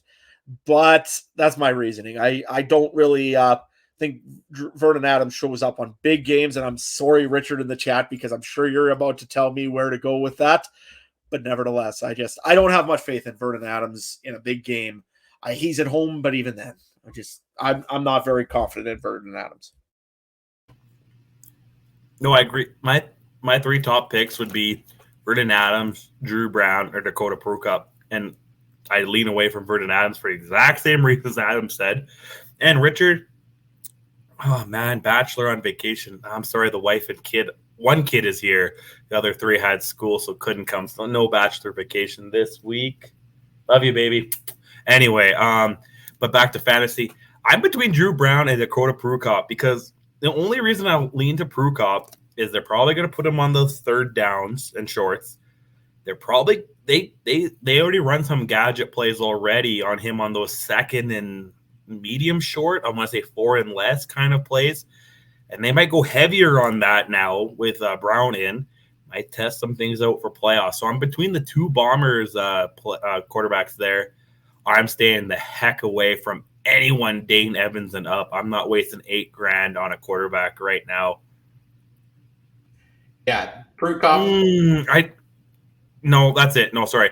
Again, Vernon Adams is the highest I'd go. Ryan, you're the expert, man. Yeah, Prukop would be tempting play potentially. I agree with what you're saying there. If he gets those rushing touchdowns, it pays off for you.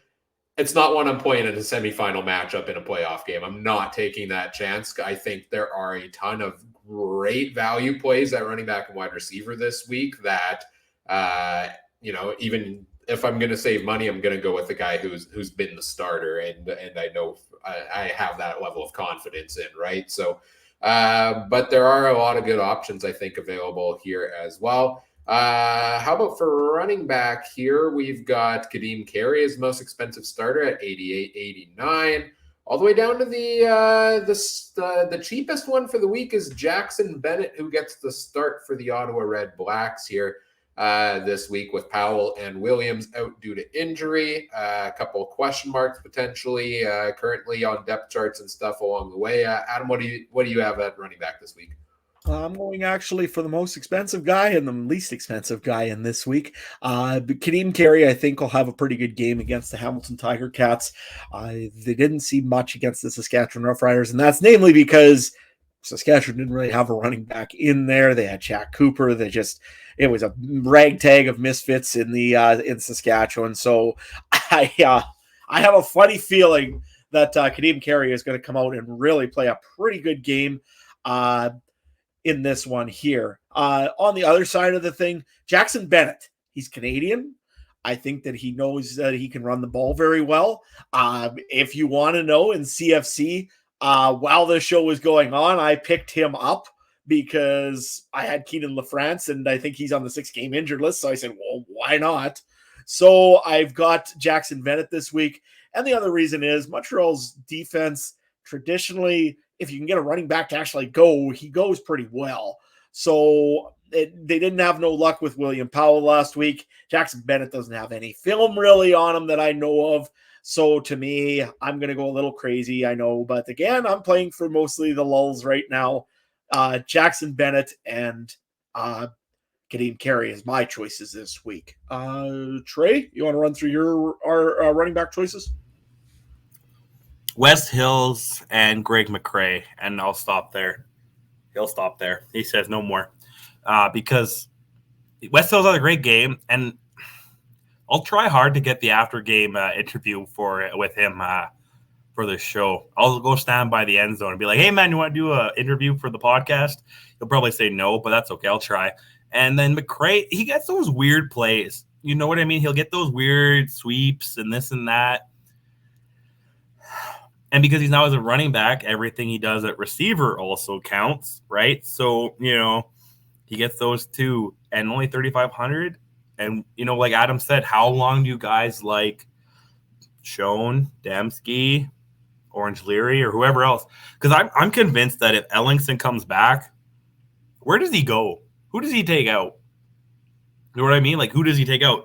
So the bomber receivers, so if they take them out, McCrae might be that guy who gets an extra load in the backpack going in that second quarter because they take guys out. So Greg McCrae, watch it. Calling it. He says, yeah. Let's move on. I just want to bring up one little quick thing here from Richard in the chat. If I had a lot of proof, I'd prove it. I'd throw it in Adam's face, but I don't have it, so I will just hope that he can show up. But here's a really good point that he's got here. My argument for taking Adams would be that I'm curious how many defensive players are out. And that's a very, very good point. The Winnipeg Blue Bombers are actually banged up a little bit also on the defensive side of the football, being that Jackson Jeffcoat's not there. Theodric Hansen's not there. I'm sure probably if they can give Adam Bighill a break for a game, they're going to do it somehow. Might even be this game. You never know. Just there's a lot of guys that are banged up over on the Winnipeg side of the football on defense. So, hey, you got a good point there, Richard. I have my fantasy already chosen up, though, and I can't afford the extra $715. So that's why I'm going Drew Brown. Can I touch on Richard's next comment on why not Ouellette or thoughts on Ouellette? I'm just not sold on Toronto.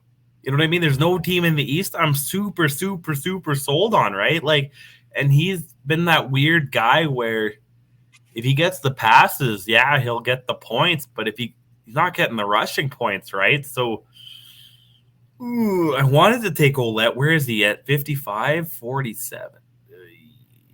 You got to remember one thing also, though, is Edmonton's front line defense has really improved in the last few weeks. It's not what it was in the earlier part of the season here. They've been able to get pressure on quarterback and definitely pressure in the backfield. I'd be a little more nervous than I used to be on Edmonton running against Edmonton. Not as much as before. Before I'd say, yeah, by any means, take whatever running backs against Edmonton. Now, not so much. They've had some good help from the defensive line. That being said, what are you doing, Ryan? Because we never heard from you yet. Well, Edmonton's the only team out, right? Yes. Right. So, in a 9-team league, do you even consider them out? Like, I'm sure that they want to, still win, right? Like, it's one thing if their last 2 games were against out-of-conference, out-of-division teams in a 32-team league. But in a 9-team league, Chris Jones wants to win. So, I don't know if I go with Ouellette, right, Ryan? I'm on board with Ouellette this week, guys, because Edmonton does have one of the worst run defenses in the league. Yes, you bring up the point, Adam, about maybe their defensive line has been getting better, more pressure on the quarterback lately. That's exactly what you want if you have AJ Ouellette, because more pressure on the quarterback means more dump passes to Ouellette. Reception points are huge for fantasy running backs. You want the guy that's going to either give you a ton of touchdowns and not get them stolen by the backup quarterback, or you want the guy that's going to catch the ball, and that's what AJ Ouellette does. So I don't like him when it's a tough matchup against another team, but I do like him at 55-47 for his price. He's averaged 14.3 points in his last 3 games. That's right below Kadeem Carey, who's about $3,000 more. He's got a juicy matchup, so I like Alouette potentially this week. We touched on the what's going to happen with the Bombers and how many players they're going to rest and stuff. That screams prime opportunity to put James Butler in the lineup to me, because I don't think Bombers have been very good against running backs lately, even with everybody in the lineup. And Butler started the season off strong. He had a terrible middle of the season. Now he's gotten back on track with 15.7 in his last 3 games. So if BC all of a sudden does get up big time in this game, they run the ball a lot with James Butler. Yeah, I like that potential play there. Not sold on Stanback. He doesn't really get involved in the receiving game, and I don't know if that's going to translate at his price right now until he proves it when he eases back in. Kevin Brown, I like what he does for Edmonton, but how does that injury play into it this week? I'm a little more nervous. He wasn't an immediate start for me against the Argos. Wes Hills is a tempting one to put in my lineup, though. I made that claim earlier, 20-plus carries for him this week, and I'll pick them to go to the Grey Cup out east, right? So that shows how high I am on the ability of Wes Hills. And if he's only going to be $5,500 and he can put you up 15 points, then that's what I'm looking for, basically, from a running back. Greg McCrae, you make a tempting claim there. I had steered away from him originally, but, the talk of our receivers going to rest, that could maybe play into things there for me. But also Jackson Bennett at $2,500 against Montreal, who also doesn't have a good run defense, much like Edmonton. As cheap as it can get, I think he's looked good in the times he's filled in for them. You're not risking a whole ton there. Jackson Bennett's a potential real good value play this week. So there are a lot of options I actually like at running back. And depending on how the rest of the roster shakes out is probably going to decide which of these guys I go with, because there's some big price, some low price ones. That's about as much info as I can give without locking into a pick. I think I did pretty good there, guys. Yeah, there we go. Got to keep some ambiguity, but if you go with any of those guys, I think you will have a good week. Wide receivers for this week. The most expensive is Eugene Lewis at $107.59. There's a couple guys up there in that big price. Nick Dembski crossed $10,000 now. Tim White's still up there. I'll scroll through the list here. Let's go back to you here, Adam. What are you looking at wide receiver? Well, I'm going to be going pretty cheap this. Well, I guess reasonably cheap. Dylan Mitchell, I have to have him. He's going to be like my Dalton Schoen eventually going through this rest of this season here, just because, again, he's good for one big play and usually ends up with a very good game for whichever time he can. So definitely I'm looking at Dylan Mitchell for sure. Another one that I'm looking at is Luther Hakanavanu. Yes, I did learn how to pronounce names somehow. I don't know how, but once I could do it. Looking at him this week, he's $3,465. You got no Malik Henry this week. You don't have to Kamar Jordan. They got to throw to somebody, and I think Calgary's going to throw the ball, so why not to him? The third guy that I'm looking at this week was my pick last week, and I thought he did pretty reasonably good for a first game in the CFL, and that is Alexander Hollins.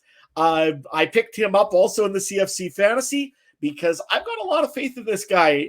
Until you see Lucky Whitehead healthy, he's only $2,500. He had a big catch last week. I think that he's going to have some more as he gets more comfortable with Vernon Adams. So to me, this is a rookie that a guy should keep an eye on, because you never know. This might be your next Dylan Mitchell or Dalton Schoen or any of those guys.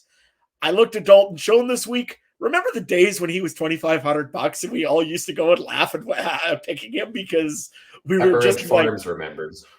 Yeah, Pepperidge Farms remembers. So does Stewart Farms. Anyways, now he's $9,383.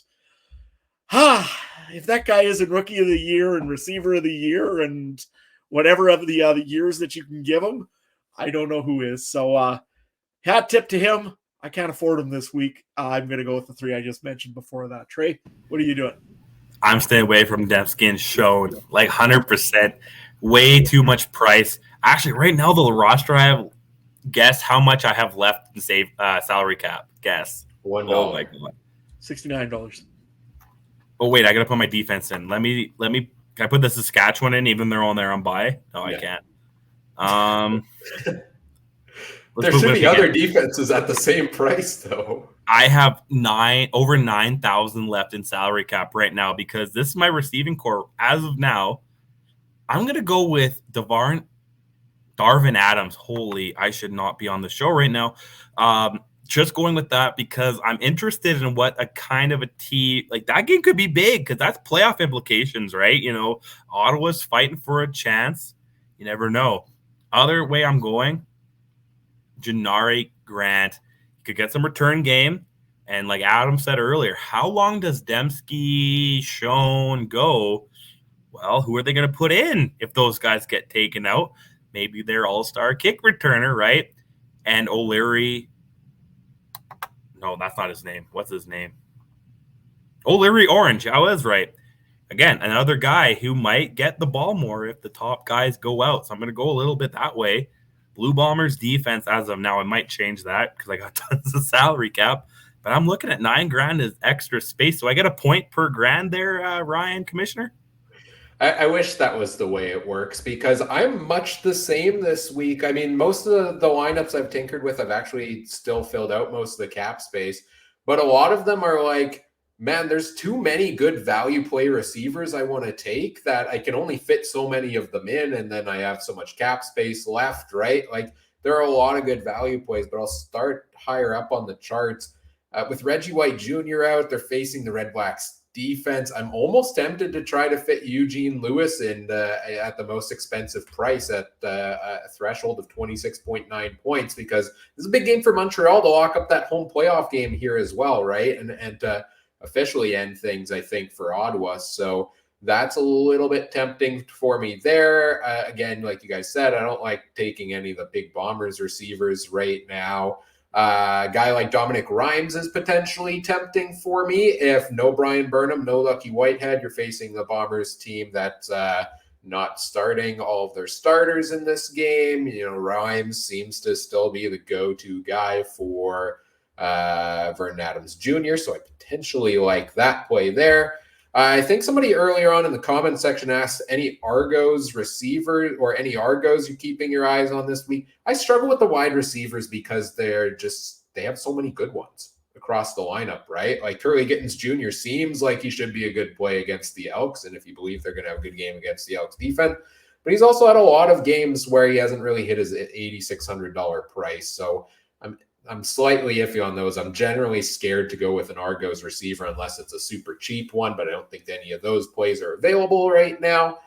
Dylan Mitchell, this is the one where I'm struggling, where I want all of the cheap wide receivers, but I got to put Dylan Mitchell in because he's currently climbing up to Nathan Rourke status as one of my favorite players in the CFL. I'm not saying Hall of Fame, but one of my favorite players in the CFL. So 65.58. His price went way up. I still think he's worth it at that price. Couple Ottawa guys. Again, they're missing a lot of players this week. So Ryan Davis at 58.62 should be one of the most involved receivers for the team and is also scheduled to handle kick return duties, which I like that little bit of combination of those points added as well. Or Justin Hardy. Is he going to get 13 targets again this week? I don't think so. I would be shocked if he gets that many again, but he should be good for a whole lot high volume of targets if they truly believe in him. So I like that play also. Going down the list, we're close to the end of the... Again, so many value plays this week. Do you go with a Calgary receiver like Akunavanu, like Sean Bain, potentially getting a start there against Hamilton? Tyson Philpott's an intriguing one, like I said early on in the show, though. 31.86. He's finally in a starting receiver role in the place of Reggie White Jr. He's facing against that Redblacks defense. I kind of like that. And that would be one of the more tempting value plays for me is him because I truly believe he is a talented player and going to be a star in this league in a short time. Brendan O'Leary Orange, you touched on him there, Trey, 2,500. Served well for the Bombers, could get more of a role this week. A couple Ticats receivers in Keandre Smith and Anthony Johnson had a couple good games filling in the last few weeks. And yeah, if I'm believing in BC going to have a big game against half the Bombers team out there, then Alexander Hollins at 2,500 is a tempting value play if you need the cheapest possible wide receiver there. And it worked out well for Adam last week, so perhaps it's worth taking a chance on this week. Defenses this week, most expensive one is Calgary at 47.72. Edmonton, Hamilton, and Winnipeg all down at 3,200. Let's go to you here first, Trey. Which defense catches your eye? The poll said I got to cheer for Hamilton. That's the way it goes. I got to go with Hamilton, I guess. Adam, you? I'm debating it a little bit here. I want to take Calgary because I think that they're just the better defense out of anybody right now in the league. But the other thought is that Toronto's playing Edmonton, and Toronto traditionally can shut teams down as well. And with Taylor Cornelius, once in a while, he has that moment where he decides he's going to throw a few footballs up like it's a bouquet at a wedding. So I think that I'm probably going to go with the Toronto Argonauts defense, but we'll debate it here a little bit. I might even still consider Calgary's as well. Ryan, what are you thinking? I think you got to top the type. Yep.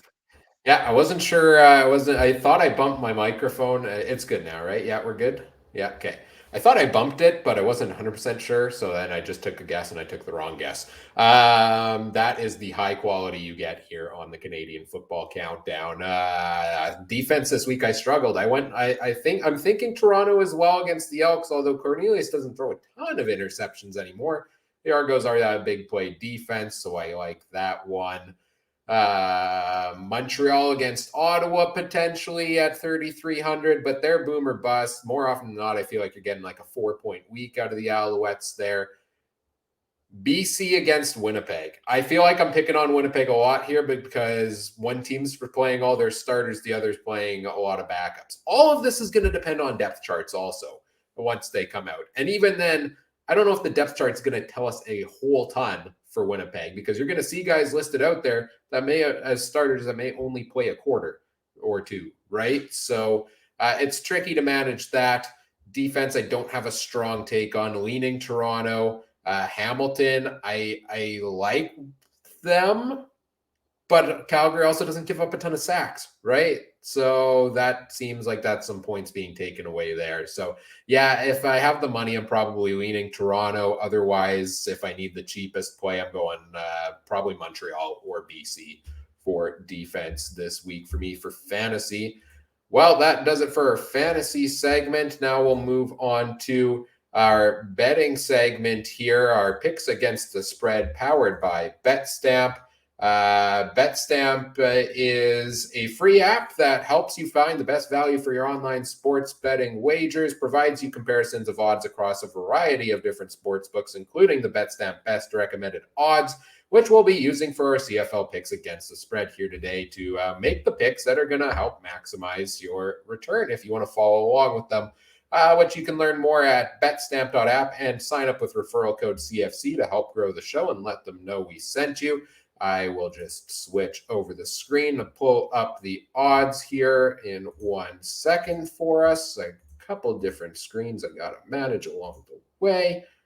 And I gotta jump in here. Richard, this is Squishy. He is my you remember those old Canadian commercials about the North American house hippos? Remember that? This is my North American house giraffe. It's Squishy. I found him at Steinbach Walmart.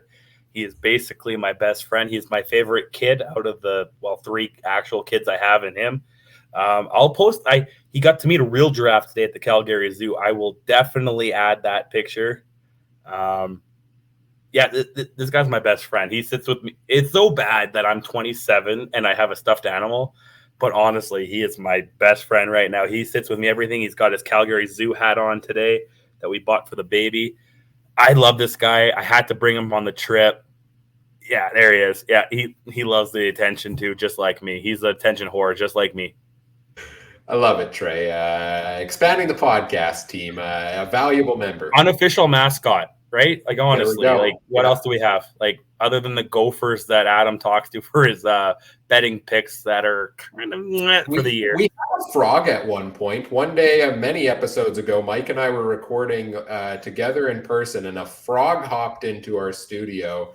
It turned it into a whole logo. It ran the Twitter account for a week. It was a gong show. But you know what, man? It's all good. Animals are the best, man. Just spending a day at the zoo, animals are the best. Like, just the best.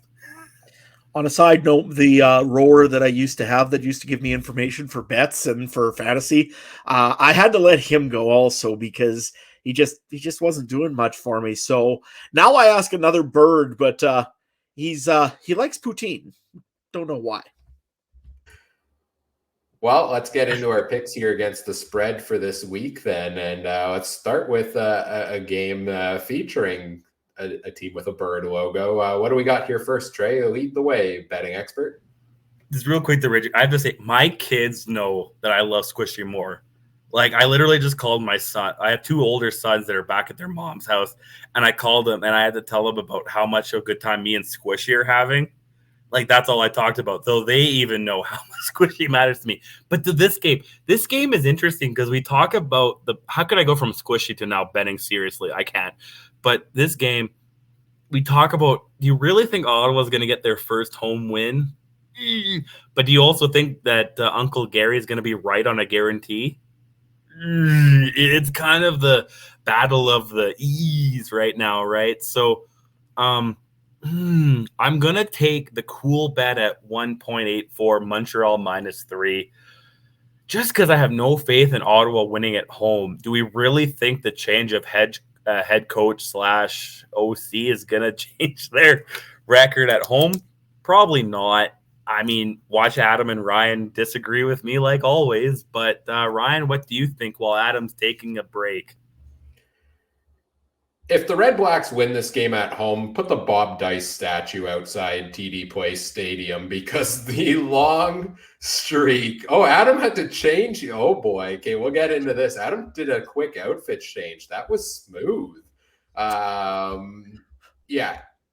Ottawa has lost at home so many times in so many different dumb ways along the way that I'm just not going to pick them to win this game at home, especially to win both sides of the back-to-back. I'm not going to take it. As much as I want to believe in the whole Ottawa's going to make the playoffs here thing, they're so banged up due to injury that I'm not confident in it. I'll take Montreal at -3 and agree with Trey because apparently that's the correct thing to do. So, Adam, tell us about your new wardrobe. Well, let's put it this way. I've made fun of the Ottawa Redblacks so many times this year because they can't win a game at home or, most times away from home as well. So I kind of felt bad about it. And you know what? I know one thing. If the Ottawa Redblacks end up beating the Montreal Alouettes twice here, or once, I guess, and then end up beating the Hamilton Tiger Cats twice, and the Alouettes keep losing, that means Ottawa's getting a home playoff game. That also means that the Saskatchewan Roughriders could be playing Ottawa at home in Ottawa. And you know what? At the moment, I got to cheer for my team, the new team that I always love, the Ottawa Redblacks. And, I'll go Ottawa. I'm going to take the Redblacks. All right, so Trey and I will be another game ahead of Adam after this one. Moving on to the next one. Trey, you're going to this game. Yeah, I am. I got to take Hamilton +7.5 real quick. Even if Calgary wins this, I cannot see Hamilton losing by more than a touchdown. They need this game to try to get on the Saskatchewan Roughriders. How many teams other than Ottawa in North America have had 3 names? Like, you know what I mean? Like, unless you're going back 100 years, like even Atlanta was the Flames and then the Thrashers. Not many have 3 names within like a 40-year span, right? Only Ottawa. But this game, unless the white McMahon Rabbit runs for 200 yards, I cannot see Hamilton losing by 7.5. Adam, what do you think? I want Hamilton to lose by 7.5, but in all honesty, I don't see it either. So I'll go it this way. Hamilton will cover. Calgary's going to win, but I just don't know about the and there could be a very good possibility Hamilton might just pull it and just win this one outright. But I'll take Hamilton to cover for sure on this one because this game means everything to Hamilton. Calgary, they're in the playoffs, so it's a matter of second or third. It means lots to them as well, but I don't think it means as much as actually making the playoffs. So give me Hamilton to cover. I think Calgary will win. Ryan? It doesn't really matter what I pick because I'm going to get it wrong because it's a big spread anyways. So do not take any confidence in my pick on this, but I'm going to take confidence in history here and go with the Calgary Stampeders to cover -7.5 at home after a bye week. Their record over the past decade is absurd in that. I think maybe it's dropped off a little bit in the last few years. But this is a team still playing for a lot. They're playing for the home playoff game. They're here as well. So as much as, again, I'd love to see West Hills run all over them and big win for the Ticats here, I think Calgary's going to be well prepared to take this one. If it makes you feel any better, Ryan, while I was picking, Mrs. Colbeck, who's sitting over there off screen, texts me, says, "Nah, you're wrong. Calgary's going to win by 8. And, the amount of time she spent with me with horses, football, other betting, she should know a thing or two, you would think. So she's going with Ryan. I'll add that. All right, Mrs. Colbeck, Squishy's stepmom, to the list here, is taking well, then it's Ryan. tied 2-2. What's the consensus pick for the week? Are we calling Mike in or is Squishy making a pick? Either that or the coin. What game is this? Squishy, he's got the Calgary Zoo hat on. He will take Calgary. Let's go. Take any betting advice from us with a grain of salt. My favorite podcast is just proud of us right at the moment. My favorite podcast, Tony Kornheiser's show. If we know him from PTI, longtime columnist. I don't know where he gets this thing from, but he has a monkey picks the NFL picks every week. Picks 4 games. I don't know how he does it. I don't know if it's a generator. I don't know if there's an actual monkey at a zoo. They say they go down to the Washington Zoo and a monkey, Reginald, takes the picks. And that monkey is over 500 right now. So doing better than Adam in CFL, mind you. But so you've just been getting your pick advice from Ryan. Just saying. And if you watch TikTok too, there's a dog who you throw a little mini basketball at him and he hits it and it goes in the hoop. He's over 500 too. So, just saying.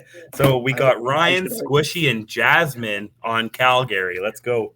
And I should also add that that dog there also picked Edmonton to beat Colorado in the West Finals. So, take that dog. It's a new season. We don't talk about last season in hockey anymore. It's gone. It's over. Sorry, Adam. All right, moving on. Next game here, Saturday doubleheader kicks off in Edmonton, hosting the Argos. We got Edmonton at +6.5, Toronto at -5.5. Trey? Next. Skip ad. Let's go. Netflix is changing the skip ad. Let's go. This is an awful one because let's see here. Cool bet. And then Tony bet. That's a tough. I thought this was this bad when I texted it to you guys the other day? What did I say the other day? Did I say Toronto like an idiot? I'll take Toronto because I feel like that's what I said in the group chat earlier. Oh, man. I want to see what I said. And then I'll go off it. Adam, you go first, man. I want to see what I said first. One team is playing for jobs. One team is still playing for an East Final. Give me Toronto. Ryan? Simple as that for me.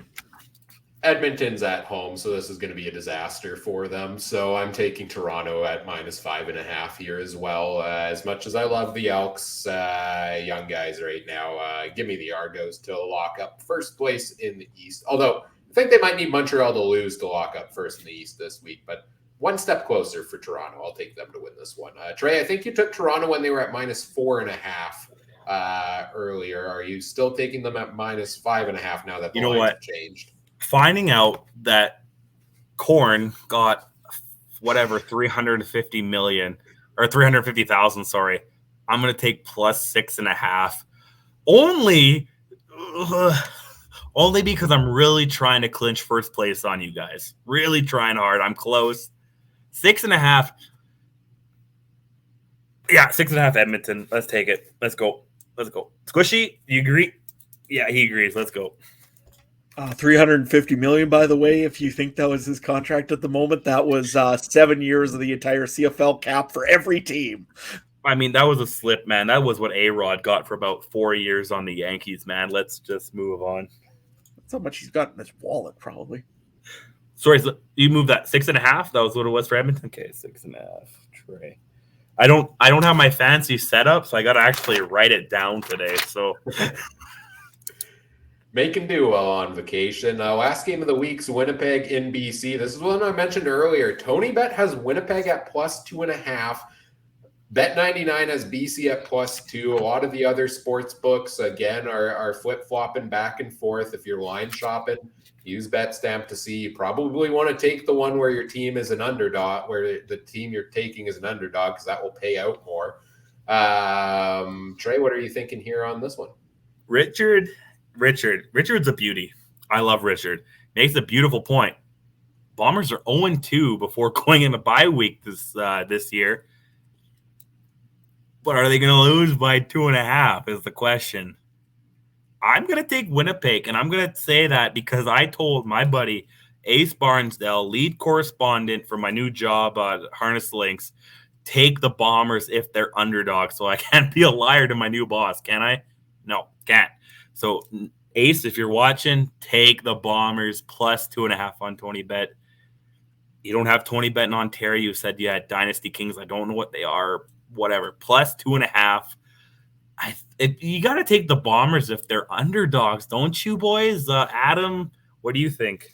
Just to jump in here real quick, because you mentioned the different regions. The odds we put up on the screens on the video feed, these are based, I believe, based on the Manitoba allotted sports books that that you see up here. There's different ones, obviously, in different regions. So if you use the Betstamp app, you can see the same type of odds we're looking at, just the ones you're actually able to bet on. Really quick, Richard's comment, Trey, the true gambler. I'm a 27-year-old walking around all day with a stuffed giraffe, and I've gambled that my girlfriend won't leave me. So yes, I'm a true gambler, man. I walked around, no lie. The baby was sleeping. The stuffed giraffe was on top of him in the wagon that we rented at the Calgary Zoo because Squishy had to be involved. I sent you guys the picture of him in the teepee at Medicine Hat. I'm the biggest gambler in the world. Check my Twitter this weekend. I'll be all over horse racing in Calgary. I expect the unexpected. We talked to Ryan. Who do we talk to yet this week? Or yet? Adam was next year. Adam, let's go, buddy. I'm looking at this one here, and as the gambler, as the song goes, you got to know when to hold up and know when to fold up. And I'm going to fold up on the Winnipeg Blue Bombers this week. They're playing in BC. I'm getting more and more convinced to try to figure out how to put Vernon Adams on my roster, just because Ryan is now scaring me. So I don't know, but I think I'm going to probably go with the BC Lions this week. They're playing for playoff spots, and the Winnipeg Blue Bombers are playing for. So I think I'm going to go with the Winnipeg Blue Bombers. The BC Lions. What a plot twist. I'm going to agree with Adam. I'm going with BC at +2 here as well because I will again, I've said this probably 10 times today. I'll go with the guys on the team that is going to be playing all of their starters and playing for a lot here over the team that is resting a number of guys, including their starting quarterback. So I'll agree with Adam here. Give me +2 for the BC Lions from Bet99. So this means the Winnipeg Blue Bombers will win this game by probably 13. Okay, yeah, recap. We're all over here. So the first game, Montreal and Ottawa. Trey and Ryan took Montreal -3. Adam, you took Ottawa +3.5. I want to make sure, because you've questioned me a couple of times. We have had a couple of challenges in the week off. Game 2, me and Adam took Hamilton +7.5. Ryan, Jasmine, and Squishy took Calgary -7.5. Game 3, Adam and Ryan took Toronto 5.5-. Trey, the gambler, according to Richard, took Edmonton +6.5. And the final game of the week, game 4, I'm the only one that thought Winnipeg would be plus 2.5. You guys thought BC plus 2. That's a weird line, eh? Both teams underdog by the best line.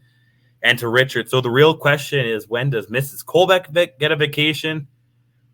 I know we're on vacation, but I do have to work this weekend. I do have another job at a horse racing website, and it is finals weekend in Alberta, so I do have to work this weekend. So why does she get one if I don't? Like, that's the question. No, but she works real hard. I had to carry the baby all day today in one of those little, like, things that, you know what I mean? Those... Yeah, I had to carry him on the C train like that, and he was not he was okay, but whatever. I forgot all about the C train. The C train is great. Like, I'm going to take that to the game tomorrow. Yeah, tomorrow's Friday, right? My week is all thrown off. I'm going to take that. They even had a little Stampeder logo on it, so I'm like, I better have to take that one. Oh man, Manitoba, we're trying to build those bus lanes right now, or bus transit. It's not gonna work. Well, in the city of Saskatoon, they're trying to build bike lanes, so Don't even get me started on bike lanes. If you want to bike, just go on the sidewalk, man. Like, I don't care. I'd rather you hit a kid than me hit you. So go on the sidewalk. Like, just get. Actually, except for there was one time I'm pushing a baby stroller with, like, my oldest son, and there was 4 kids, 2 on a bike, 1 on rollerblades, and 1 of those little scooters. None of them got off the sidewalk so me could push my kid. I had to get on the grass. Okay, you kids get on the road. But other than that, the bikers. Yes, Richard, my girlfriend, actually, fun fact, we'll go a little personal later. I have 3 kids. Each of them have a different mother. And I'm not going to get into anything, but my current girlfriend, she's my $600,000 tractor, right, Adam? Like, she's mine. Like, I'll ride that every crop season, every harvest, every whatever. That's the John Deere I want to be driving. She's the best. I love you, baby. Baby, I love you. She just waved. Okay, that's fine. This is a 2-hour episode, boys. I'm sorry for making it that if it was me. Well, we might as well hang out for another 3 minutes here to officially make it 2 hours and make it the longest episode I think we've ever had, right? It's been good, though. We've had a lot of good discussions on things. I'll lose a bit of sleep, but it's worth it. If we can give a fan of the year, I know we have a Chris. Chris is great. Richard, Trace, Tangents are the best. I love you, Richard, man. If I ever go to BC, man, I will buy you beer, burgers. I'll buy you a jersey, man. I don't even care, man. Like, I love you, Richard. Just find me, DM me. We'll meet up. Yes, very, very happy to have Richard here with us in the chat every week, and all the other folks joining us here along the way as well. And I agree, Trey's tangents are the best. I could listen. We could do a whole episode of the podcast probably each week, just talking about random topics, and it might be one of my favorite hours of the week. I thought about that for Grey Cup week, man. Like, I'm doing nothing in November, so if we want an episode a night, Grey Cup week, I'm down. Even if it's just me and Squishy talking about how Milt Siegel looked on the panel, we'll do it. Awesome. Well, in terms of what's coming up on the podcast next week on Monday, we've got our Week 19 recap coming up. We'll recap each of the games, talk players of the week, power rankings, who knows which tangents we're going to go on there as well. 9 p.m. Winnipeg, 8 p.m. Saskatchewan time. Adjust your other time zones accordingly. And then, as we mentioned off the top of the show, Thursday night next week, we're back to Thursday, or we're on Thursdays every week going forward the rest of the season here. We'll preview the games, CFL Fantasy Talk. Hopefully, fingers crossed, but we'll be previewing my Fantasy Championship matchup if I can get past Superfan Mike this week. And we'll make our picks against the spread again. Then also at 9 p.m. Winnipeg time, 8 p.m. Saskatchewan, live on all of the different platforms, thanks to our presenting sponsor, Game Time TV, which you can learn more about at GameTimeTV.ca. If you want to follow the podcast on social media, you can find us on Twitter at CF Countdown Pod, on Facebook, facebook.com/CF Countdown Pod. Make sure you check out all the other great shows from around the Canadian Football Podcast Network as well at CF Pod Network. My camera just disappeared, but I think my audio is still here. Yep, there we go. I don't know what happened there. I guess it almost didn't want us to get to 2 hours here, guys. But Trey, where can people find you and everything else you've got going on? If you have no self-respect and you just don't care anymore, follow me at Twitter at TreyMBHarness. I just joined Harness Link, a website for harness racing. I will be covering everything Century Downs. For people that don't know, Century Downs, Calgary racetrack for harness racing. Super finals this weekend, so I'm going to be annoying as heck on Twitter about that. I might have been invited to call a race. I might have been invited to talk in between the races. We don't know. Will Squishy be there? Find out. Gotta find out. Gotta bet some money to find out. So everything harness racing. I love harness racing. Horse racing, boys.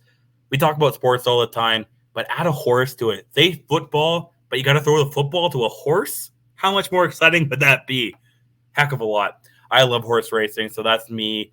I do some hockey calling with Mike at Mike.com, at Mike Garrell on Twitter, and his Game Time TV. I'm still waiting for him to give me the shot. He doesn't believe horse racing can translate into hockey. I'm trying to prove him wrong. So follow me there at TreyMBHarness. Adam, where can they find you and all your tractor shenanigans? Well, you can find me at Adam Seward 1. You can, take a look there. I went and got to run a pretty cool tractor today, so I think I'll have some pictures there eventually of that. And, I've got lots of other stuff going on. I know I'm going to be busy soon with hockey as well. I know I do quite a bit of broadcast for senior hockey around the area in Saskatchewan. I'll be doing some play-by-play as well. So, hey, if you want to listen to my annoying voice, by all means, come on down, take a listen, and you might enjoy it. You never know. The other part I just wanted to bring up really quickly before anything else. Hey, Mr. Bezos, if you're watching and want an alternative other than putting those games on Thursday Night Football, we're welcoming you to do this stream live. We'll ask for only half of the coverage of bills of what you pay the Thursday Night Football crew. If you pay us the half of that, we'll be glad to do this broadcast for you anytime on Thursday nights. Ryan? Just real quick, you know how much they paid for that? He paid hundreds of millions, man. And this could be the NFL or the CFL countdown hating on NFL episode after Grey Cup, but they paid millions. And what was the score? Was it 12-9 or did they get more? 12-7 was the final score. You can't tell me this 2 hours of chaos we've had here wasn't more entertaining than that. If Ottawa, Montreal scores more than that, because again, they both had 4 days off. Okay, Montreal. Well, actually, Montreal and Ottawa would have had less time off, being a noon game on Monday than Sunday afternoon, right? So if Montreal, Ottawa scores more than 12-7, could we make the argument the CFL is better? Can we make that argument? Like, in a way? Like, 12-7 is definitely crazy, man. Oh, at least it wasn't Russell Wilson. Does he have the Monday night this week, though? He does, yeah. They keep giving them to the Broncos. Walmart gave it. Okay, tell me Walmart doesn't have some deal with the NFL right now. Tell me that. But anyway, Ryan, where can we find you? You can find me on Twitter at CooperTrooper42 if you want to talk CFL, CFL Fantasy, NFL Fantasy. Again, getting big into the NFL, although games like this 12-7 one hurt that a little bit, but it's still fun to watch. Real quick. With the new Mario commercial coming out, can we talk how awesome Koopa Troopas are? Like, oh yeah, yeah. Those penguins. By the way, did you guys see those? Did you guys see those commercials? The penguins are unreal. I can't top that. I can't argue that. I watched the trailer for the new Mario movie multiple times and enjoyed it on each run through. I don't care how bad Chris Pratt's voice is. Those penguins and Jack Black as Bowser made it 100%. Absolutely. Well, I think that does it for this episode of the podcast. Whatever podcast platform you're listening on, we appreciate if you do all the fun things like comment, subscribe, rate, review, share the show with your friends, help us grow the show. Send us comments, questions, topics you want us to discuss along the way as well. We always appreciate all of that. And on behalf of Adam and Trey and myself, Ryan, thank you for listening. Take care. Have a good one. Bye.